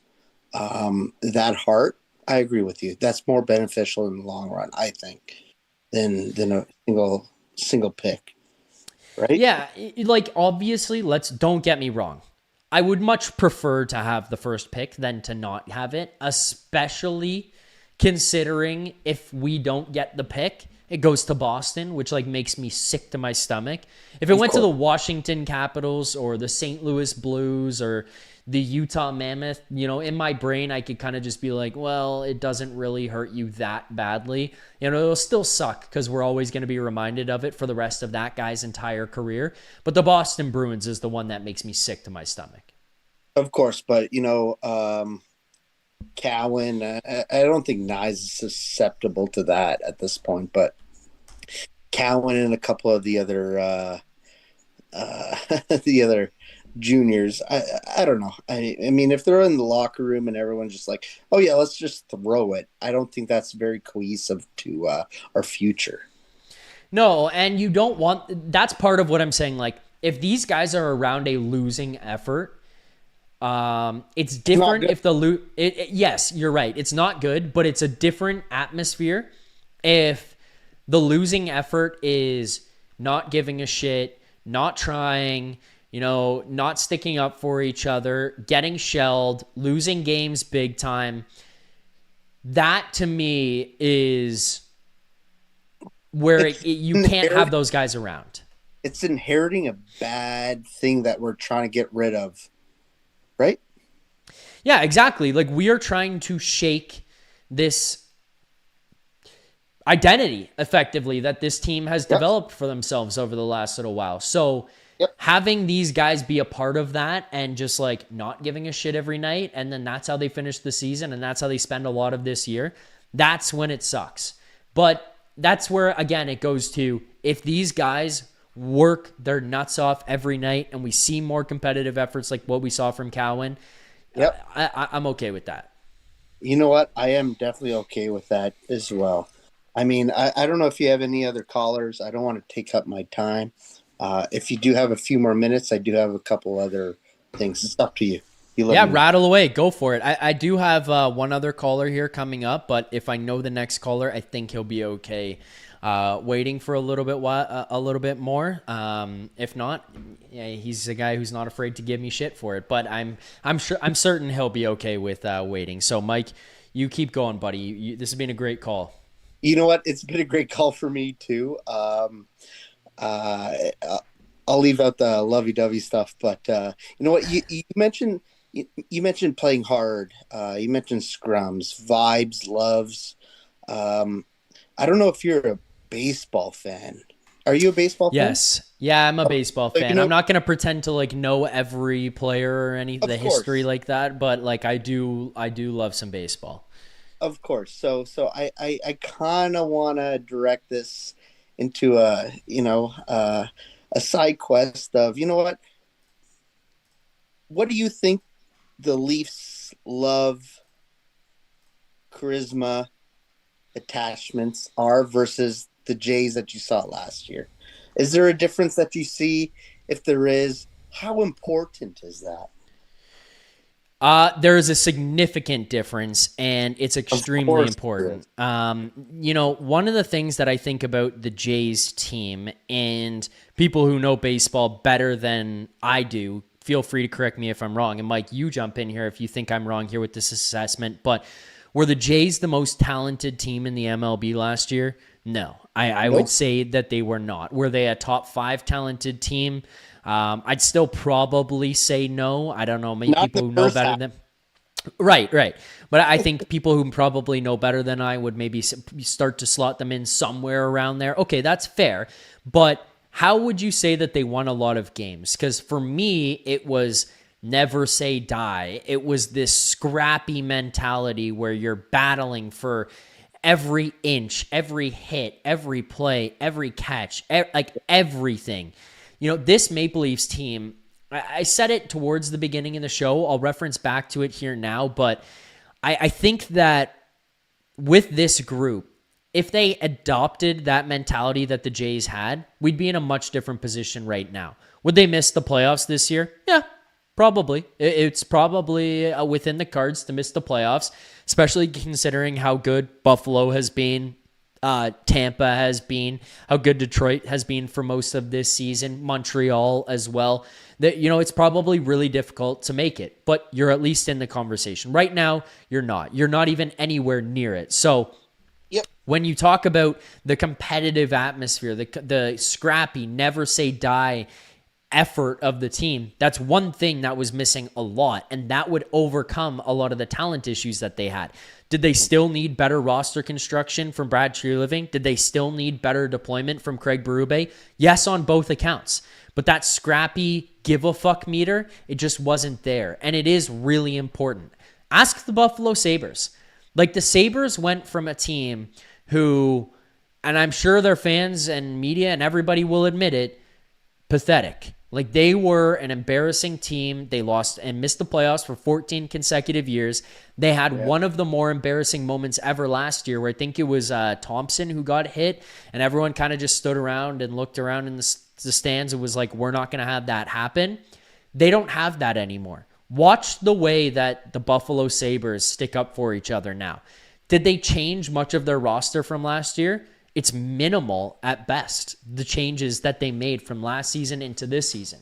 They obviously had a big change with Paterka going out, bringing in Josh Stone and Kesselring. But, outside of that, like, you're in a position where you now give a fuck, you have confidence, you have belief, you care about each other, you stick up for each other, and knowing that your teammates have your back just gives you a different level of confidence and allows you to play at a much higher level. And now here they are leading the Atlantic Division. Of course. And right? Exactly. I think that confidence and support is definitely different between baseball and hockey. But you know what? Just the way that they interact on the bench is completely different from the Leafs and Jays. But you know what? What you articulated is exactly what I'm thinking too. One more thing. There was a all-time high about 7, 8, 9 years ago when we got the core four. Yeah. What do you think was the low point? Was it the hit to Matthews? Was it the hit to Stolars? What do you think? Was it when Stolars got hit again this year and called out his team and had to run it back? What do you think was a low time? Personally, I think the low time was the hit to Matthews.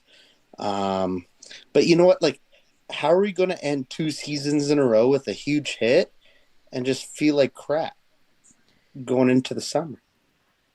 In terms of like the lowest point, I think that was probably the lowest point for me as a fan of this team, watching the team going to miss the playoffs, still not sitting in a bottom 5 position, not showing pride in their play, not being enjoyable to watch, not having any compete level, and then watching that happen. Like, that to me was the perfect encapsulation of what the last 9 years of Maple Leafs hockey has been.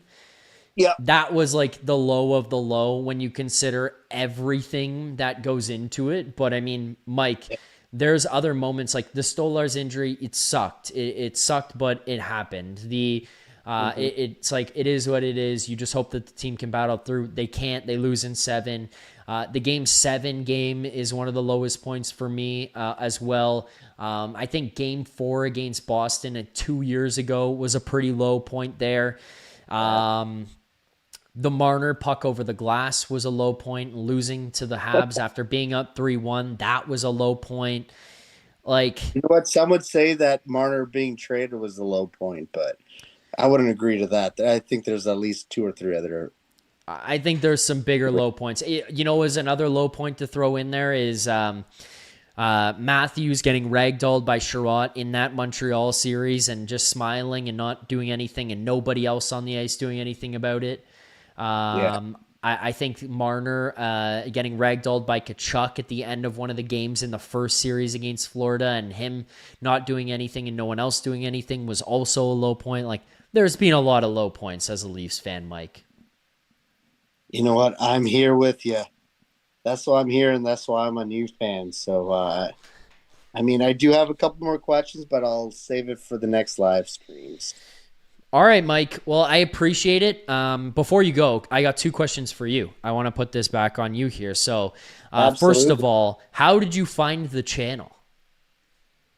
I was just I refreshed YouTube after watching the game, and then you popped up. So, I wasn't searching for you, but luckily I found you. So, cool. Well, I appreciate that, and I'm glad that we got you. I'm glad you're now a part of this channel, because that's kind of how this one works, especially on the post-game show. Anybody who's in the chat, super chatting, commenting, or calling in just becomes a part of the show. So thank you, Mike, for that. The second question I'm going to ask you, if you don't mind answering, if you don't want to, you don't have to, but where are you calling from? I'm calling from the GTA.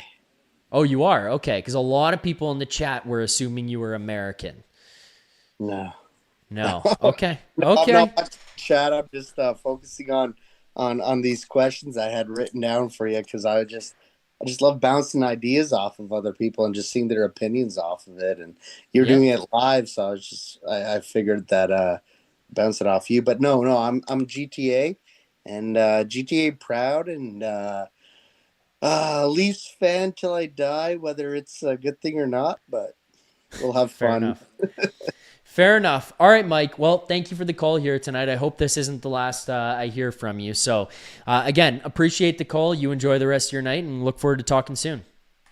100%, Zach. Thank you kindly, sir. All right, there you go, Mike. Bye-bye. I appreciate the call from Mike there on the line. We got one more caller we're going to get to here in a second. Just a quick reminder to anybody who's watching right now, if you haven't already, hit that like button, subscribe here to the channel, Leafs Nation 401 right here on YouTube. If you're looking for us in podcast platform, TLN After Dark, wherever you get your podcast. So make sure to check us out there. Turn on those automatic downloads. It does help the show as well. If you miss the YouTubes, you're driving the next morning, you want to hear, you can't catch it in real time, or you can't watch the show because you're driving or something like that, you can find us on podcasting platforms. So make sure to check us out there. As well, I see you guys are active in the chat, participating here tonight. We hit 70 likes on the post-game show. That means we hit 50 for the first set of smelling salts, so let me do these. thank you guys for liking. We are getting close to the second set at 100 likes here on the post-game show. So keep liking, keep subscribing. But here are the smelling salts for the first set of 50. Oh. There's the smelling salts. Keep liking. We'll do them again. As well, I mean, I get a couple housekeeping things. Sorry to my next caller. I'm just going to do these quick here. But first of all, I saw people asking about the hat. The hat is my buddy, his clothing company. So he makes and creates his own clothing. Made this hat custom. So he handed this to me. I've got another cool Leafs one that he made for me. I'll probably bring that out at some point. Makes a bunch of the t-shirts and everything that I've worn here on the show. So shout out to my buddy, actually also named Zach, for the custom clothing and the custom hats. That's what I'm wearing here right now. And then as well, I see this comment. It's come in a bunch of times. So Aiden Simpson in the chat. Okay, Zach, hear me out. I think that the Leafs should trade Nylander in the offseason, a rebuild around Matthews, Knies, and Cowan. Give Matthews one more shot with the proper players to win with. Well, I will say quickly on this, if you trade Nylander and you keep Matthews, Knies, and Cowan, then you're not rebuilding. That is a retool. That's not a rebuild. So that is the first point. The second thing would be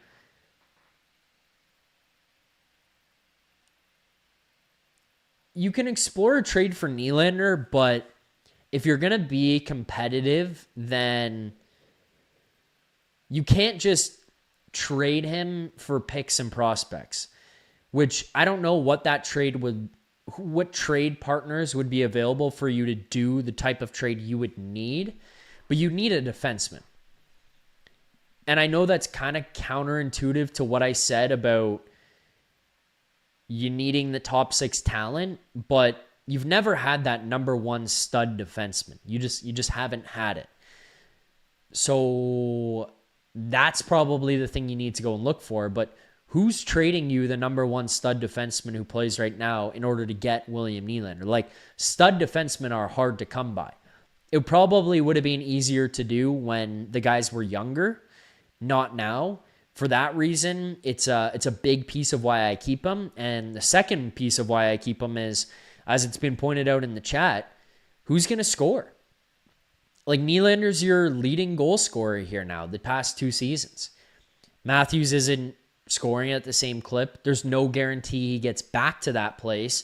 You do still need scoring because that's one thing that you're missing big time here on this team. Trading Nylander for a defenseman is great, but then who scores? Like, even the playmaking by Nylander. You saw the pass that he made to Max Domi tonight. Unbelievable pass. And part of that is because he is a great playmaker, but his threat of a shot is what keeps the goaltender honest. If that's Max Domi, Alex Lyon is effectively anticipating pass. He's not playing him as honest as he has to because he's thinking, hey, I'm going to go across because this pass is coming. When Nylander comes down, the goaltender is like, I need to be prepared to face William Nylander and his shot. And he throws it across to Max Domi because he gets him completely open by making Alex Lyon bite that the shot's coming. And it's a beautiful pass across. He threads it through Rasmus Dahlin, backdoor to Max Domi. Dahlin bit that it was a shot. Alex Lyon bit that it was a shot. And then he finds Max Domi backdoor. Like, if you trade him, who scores goals? If you get a top 5 pick, is it Gavin McKenna? It's a lot of pressure to put on the guy. Is it Stenberg? A lot of pressure to put on the guy. Malhotra, if you draft a little bit later in the top 5, still a lot of pressure to put on the guy. So that becomes a concern for me as well. All right, let's go to the next caller here on the line. He's waited long enough. I did assume that he would be okay with waiting on the line, and I hope that assumption was correct. And if not, I hope he'll tell me. So is that true, Anonymous Canes fan? Were you okay with waiting, or have you been sitting there with frustration while I wasn't getting to you? I just waited 30 minutes while you two played tummy sticks. No, it Sorry. was fine. I'm just messing. So I got some heat last time. I took too long, I think. So I'm gonna keep this pretty short tonight. Don't worry about them. I'm all look, Ben. Before you go, don't worry about that. People in the chat right now are mad at me that I'm too hard on the team. There's people who are mad at me that I'm too soft on the team. There's people who are mad at me that I want the team to lose, and I'm happy that they played hard. So there's no winning here. You do what you do. You do what makes you happy, and we'll worry about it after. No, I think it was like horned up Habs fans, to be honest. Oh, okay. But so Canes played Tampa tonight, and Zemgus Girgensons laid a heavy hit on Aho, which triggered Jarvis to go confetti gloves and instigate a fight. And at the intermission, he was asked about the hit and the fight, and he said, and I quote, "Wasn't a bad hit, but I didn't love it. Fighting isn't something I'm used to, but I'm willing to when I see one of my family get taken advantage of like that." Mm-hmm. So that's all I have for you. I hope you have a good show tonight. I will talk to you later. Love you. All right, Canes fan, thanks for the call. You guys got to him in and out. It's a good point that he makes about Seth Jarvis, though, and that comment that he made and the reaction he has in his game. A lot of people get mad about the idea of saying like, "Oh, the guy's got to fight," or "The guy's got to go out there and stick up for the person." It's a family, like you gotta go out there and you gotta stick up for each other. You may not love fighting, you may not do it a lot, you may not be used to it, but if you want to win, you want to compete, you want guys to actually you want it to be a team. It's something you have to do. Like, I'm sorry, but it's something you're going to have to do as a group to get over that next hump, because otherwise there's always just a disconnect. It's like, he won't do it for me, why would I do it for him? And if that happens, then the team is just never going to go anywhere. It's a great comment by Seth Jarvis in regards to, I don't love it. Or it's not something I'm used to. The hit wasn't bad, but I didn't love it, so I had to do it. You send a message to your teammates. You're going to go at it for each other. You're going to stick up for each other. And I see people getting mad at me saying keeping 88 and 34, bringing up the idea of keeping 88 and 34. Look, man, I guess part of me is just overly optimistic that they learned their lesson. I don't know. It worked for the Sabres. You heard Rasmus Dahlin. They had that incident last year, and they all looked around and said, that will never happen again. They don't let it happen anymore.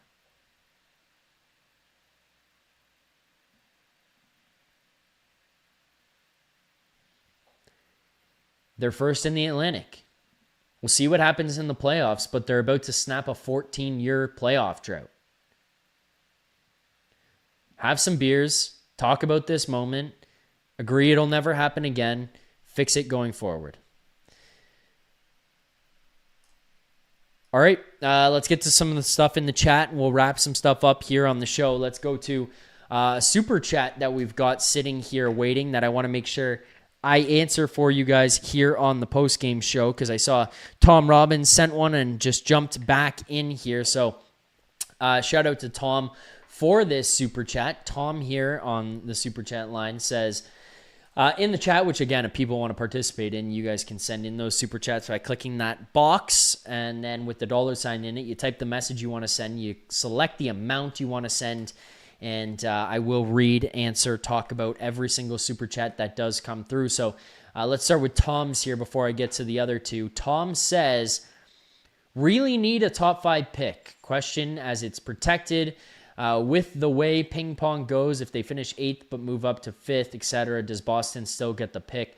No. As long as the Maple Leafs get a top 5 pick, it is theirs. So if they finish in 8th, but they go up, they get the pick. If they finish in 7th, but they go up, they get the pick.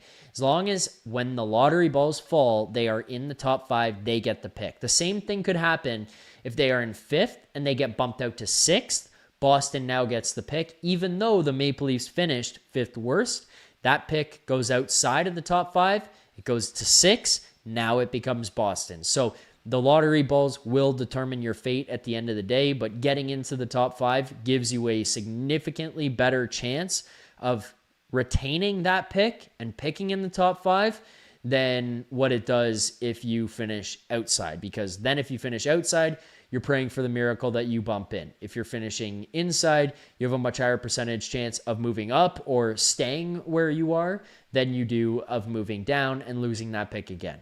Finishing 4th is kind of like the ideal position almost, because you could stay. I mean, 3rd is probably like best outside of finishing top 2, which I don't think you're going to be able to catch Vancouver and Calgary at this point. So 3 at Chicago, probably like ideal.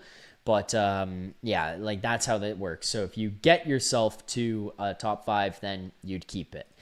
2 more super chats here on the show tonight. I want to read off a reminder. Proceeds from our super chats go to Sick Kids Charity. Keep getting those super chats in. It goes to an amazing cause. This super chat comes in from Maxentius Decimus. We have no picks or prospects, and we are melting away slowly, trying to rationalize how Willie and 34 can win a cup together and retool. Yeah, I mean, part of my frustration this year, and with Brad Treliving in particular, is what Maxentius pointed out: no picks, no prospects. This seemed to be the ideal chance that you would have had as an organization to take advantage of the fact that you're not going to make the playoffs. You're not going to be competitive this year. You have to reset, restock the shelves so that regardless of competitive or not next season, you at least have some backing behind you. Like, the point Max brings up is a good one, and it's entirely fair. We're trying to rationalize how Willie and 34 can win a cup together and retool. Well, I think part of it is because there is a recognition that it's really difficult in the NHL to attain players of their caliber.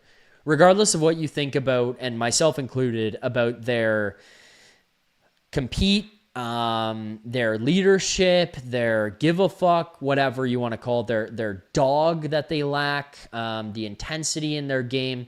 Regardless of what you think about all of that, reality is that they are incredible players. And you don't want to just give up incredible players, but what you do need is pieces around them, and you're kind of hoping that somebody else will come in here or that their mindsets change, which I think at this point is probably too hard to bank on, but you hope that somebody else here alongside them can maybe help change that or push it in the right direction. I know that's an overly optimistic way of thinking, but it's true. You do hope that.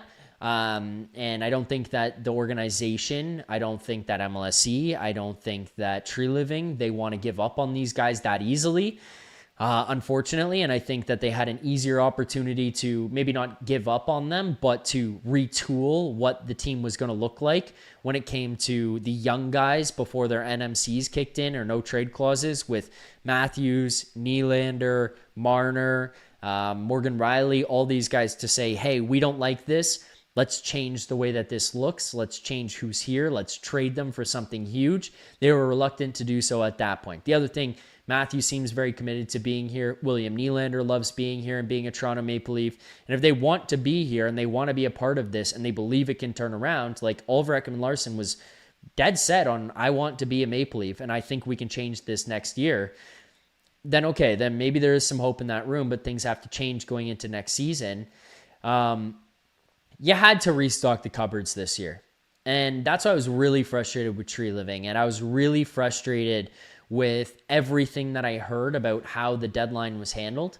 And the fact that it sounded like Tree Living was really hard to negotiate with, to work on deals with. It sounded like Tree Living was always hoping that there was going to be a better offer coming, and it didn't seem to be the case. Nick Waugh seemed to be the only one where it kind of felt like they were like, this is the best we're going to do. Let's fucking do it right now. And he made that trade, and I think he made a really good one. But then that becomes frustrating because his name wasn't really out there until like a couple days before. All of a sudden, Colorado pops up. They offer the deal that they did for Nick Waugh, and you go out and you swing it, and you're like, wow, that was good. You got the first round pick. You got a later round pick. It's all good. We got some assets back. Now you're looking at Lawton. You're looking at McMahon at minimum. Regardless of if they're going to trade OEL, you look at those two and you think, hey, we can bring back some seconds. You can bring back, multiple assets. Can you maybe swing a deal where you pick up some bad contracts and you finish out the rest of the season holding on to those? Do you use retention? And you think that maybe if True Living gets creative here, the Leafs can set themselves up better.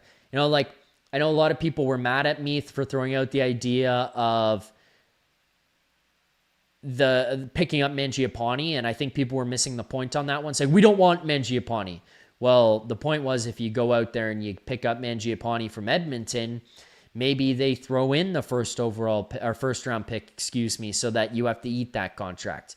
Maybe you throw in McMahon into the deal, and now it's Mangiapane back to Toronto. They have to throw in a sweetener on that, and then you throw in McMahon going the other way, and then you're getting picks back, and you maybe end up getting a prospect and getting somebody who restocks the shelves a little bit more. Maybe you get somebody who can be here next year.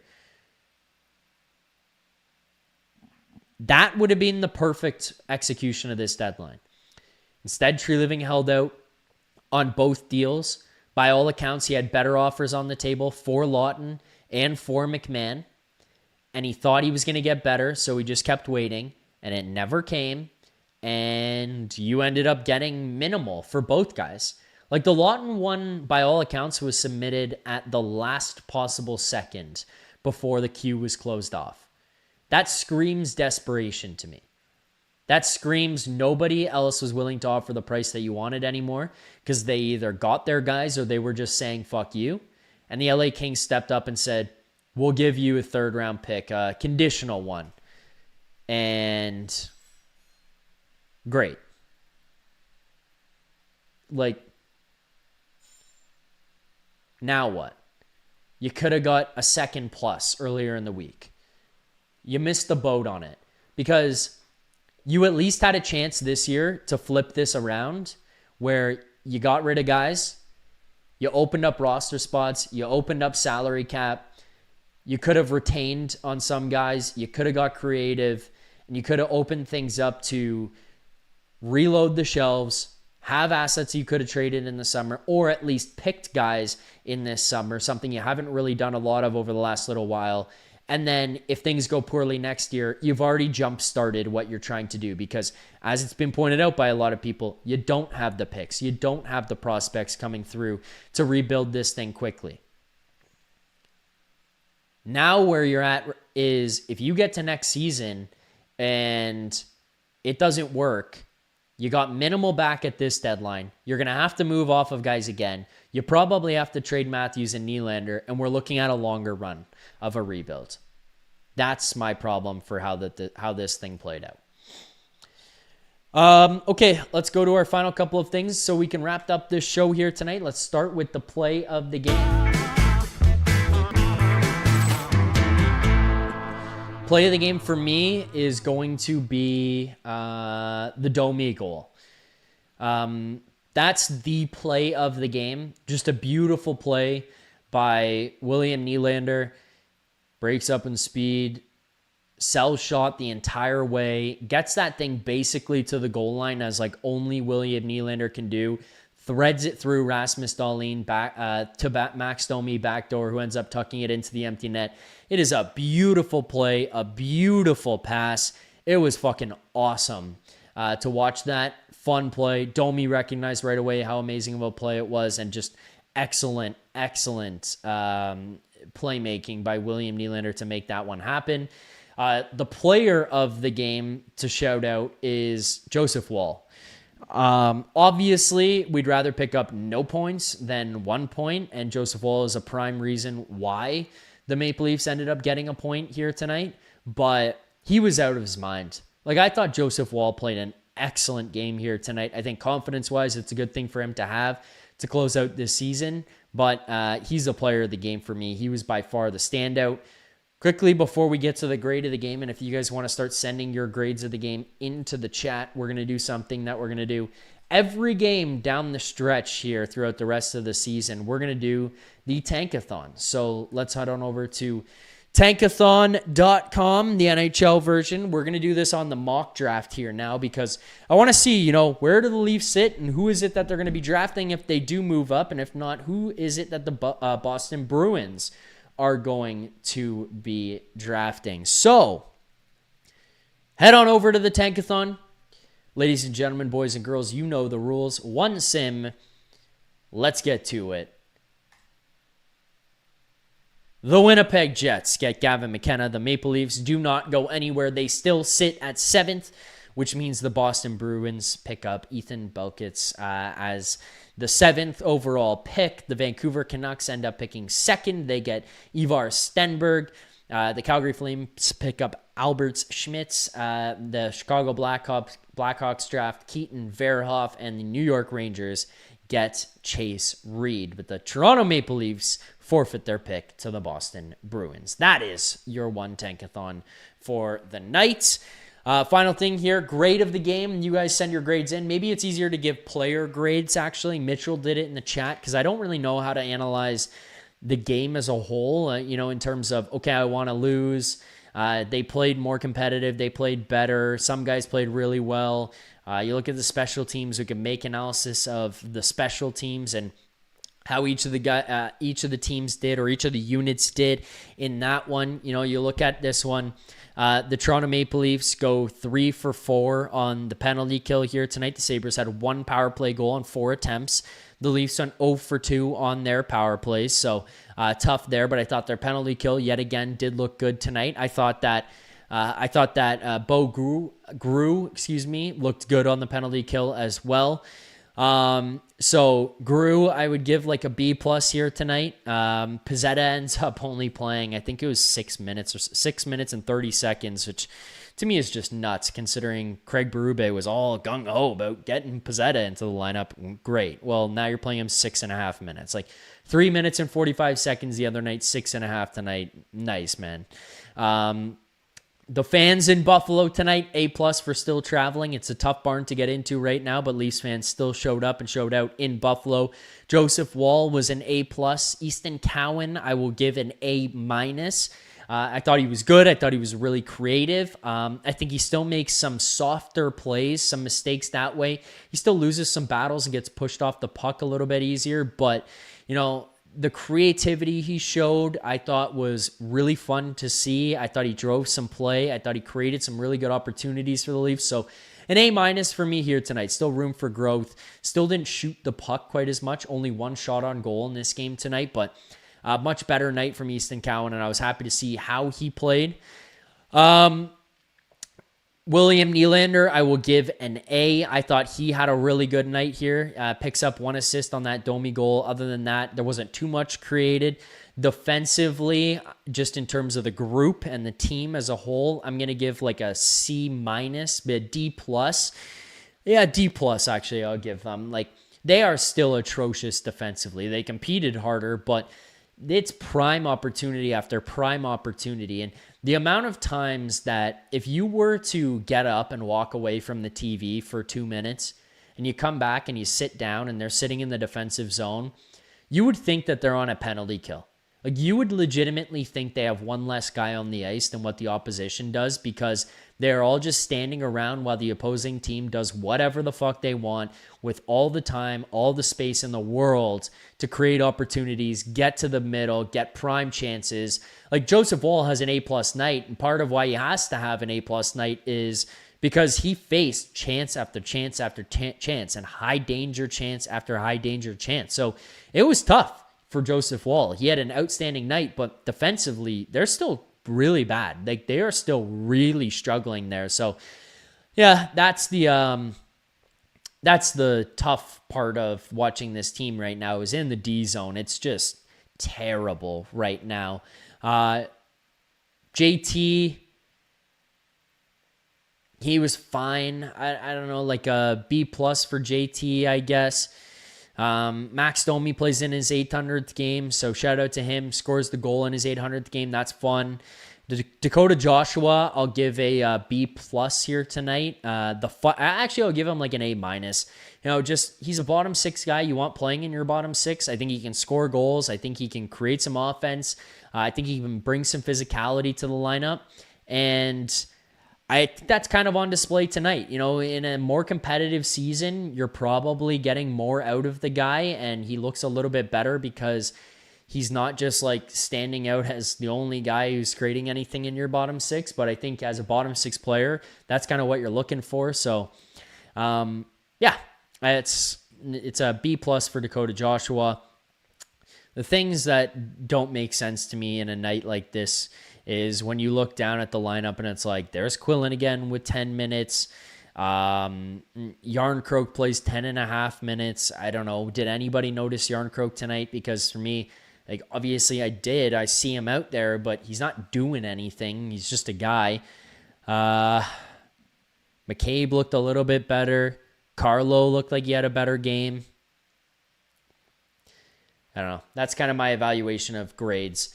We do have more super chats here that have just come in here to close out the show. So getting to these, Maxentius Decimus, has anybody with a man purse ever won the cup? I don't know. Tom Robbins, all guys traded scored in their first game. LOL. Yep, Bobby McMahon scores tonight for Seattle.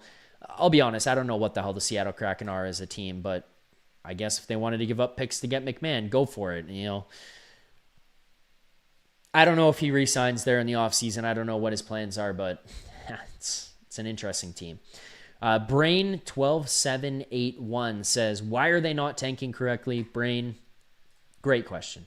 I don't know. Why is Pizzetta not playing more? Why is Quillen not playing more? Why is Bo Grew not playing more? Well, I guess Bo Grew actually plays 19 minutes tonight, so tonight doesn't really count. But the last game, I'd give him a little bit more opportunity, and Montreal probably give him more opportunity tonight. More on track, played 19. I don't know. Running out William Nylander for 21 minutes, 2:44 of that is power play, but I guess he does need to play 20 anyways. So I don't know why they're not tanking correctly. I don't. All right. That'll do it for me here tonight on the postgame show. Thanks to everybody who liked, commented, subscribed. Thanks to all of you guys who were active in the chat throughout the course of this one. Thanks to everybody who sent in super chats. Thanks to the callers here tonight. Really appreciate it. I will be back tomorrow as long as there is a show, because we have no idea what's going to happen at this point in time, whether the Leafs will play the Wild. I haven't seen any updates on whether there's going to be a game or not. I did see that there was a chance that it would get canceled. That was strictly based on weather in Minnesota. Things could change now. Things could change by tomorrow morning. So that'll be a fluid situation. If they are playing, I'll do the game preview. If not, we'll see you guys back here on Tuesday, I believe is the next game. I think this week's schedule is we have the game tomorrow, Sunday against Minnesota. They play Tuesday. They play Friday, Saturday for the rest of this week. And I think Tuesday will be the St. Pat's game where they're going to wear the St. Pat's gear, which no matter how the season's going, the St. Pat's gear is always fun to see them wear. So thanks everybody who watched. We'll see you guys hopefully tomorrow. If not, we'll be back on Tuesday. Otherwise, make sure to join on Monday morning at 11 a.m. Eastern time for another edition of Leafs Morning Take with Jay Rosehill and Nick Alberga. Thanks for watching. See you guys then. Keep believing. For more content just like this, including game previews, post-game live shows, Leafs Morning Take, Monday through Friday with Nick Alberga and Jay Rosehill with special guests, as well as instant reaction videos. Make sure to subscribe here to the Leafs Nation YouTube channel. Turn on notifications so you don't miss anything, and drop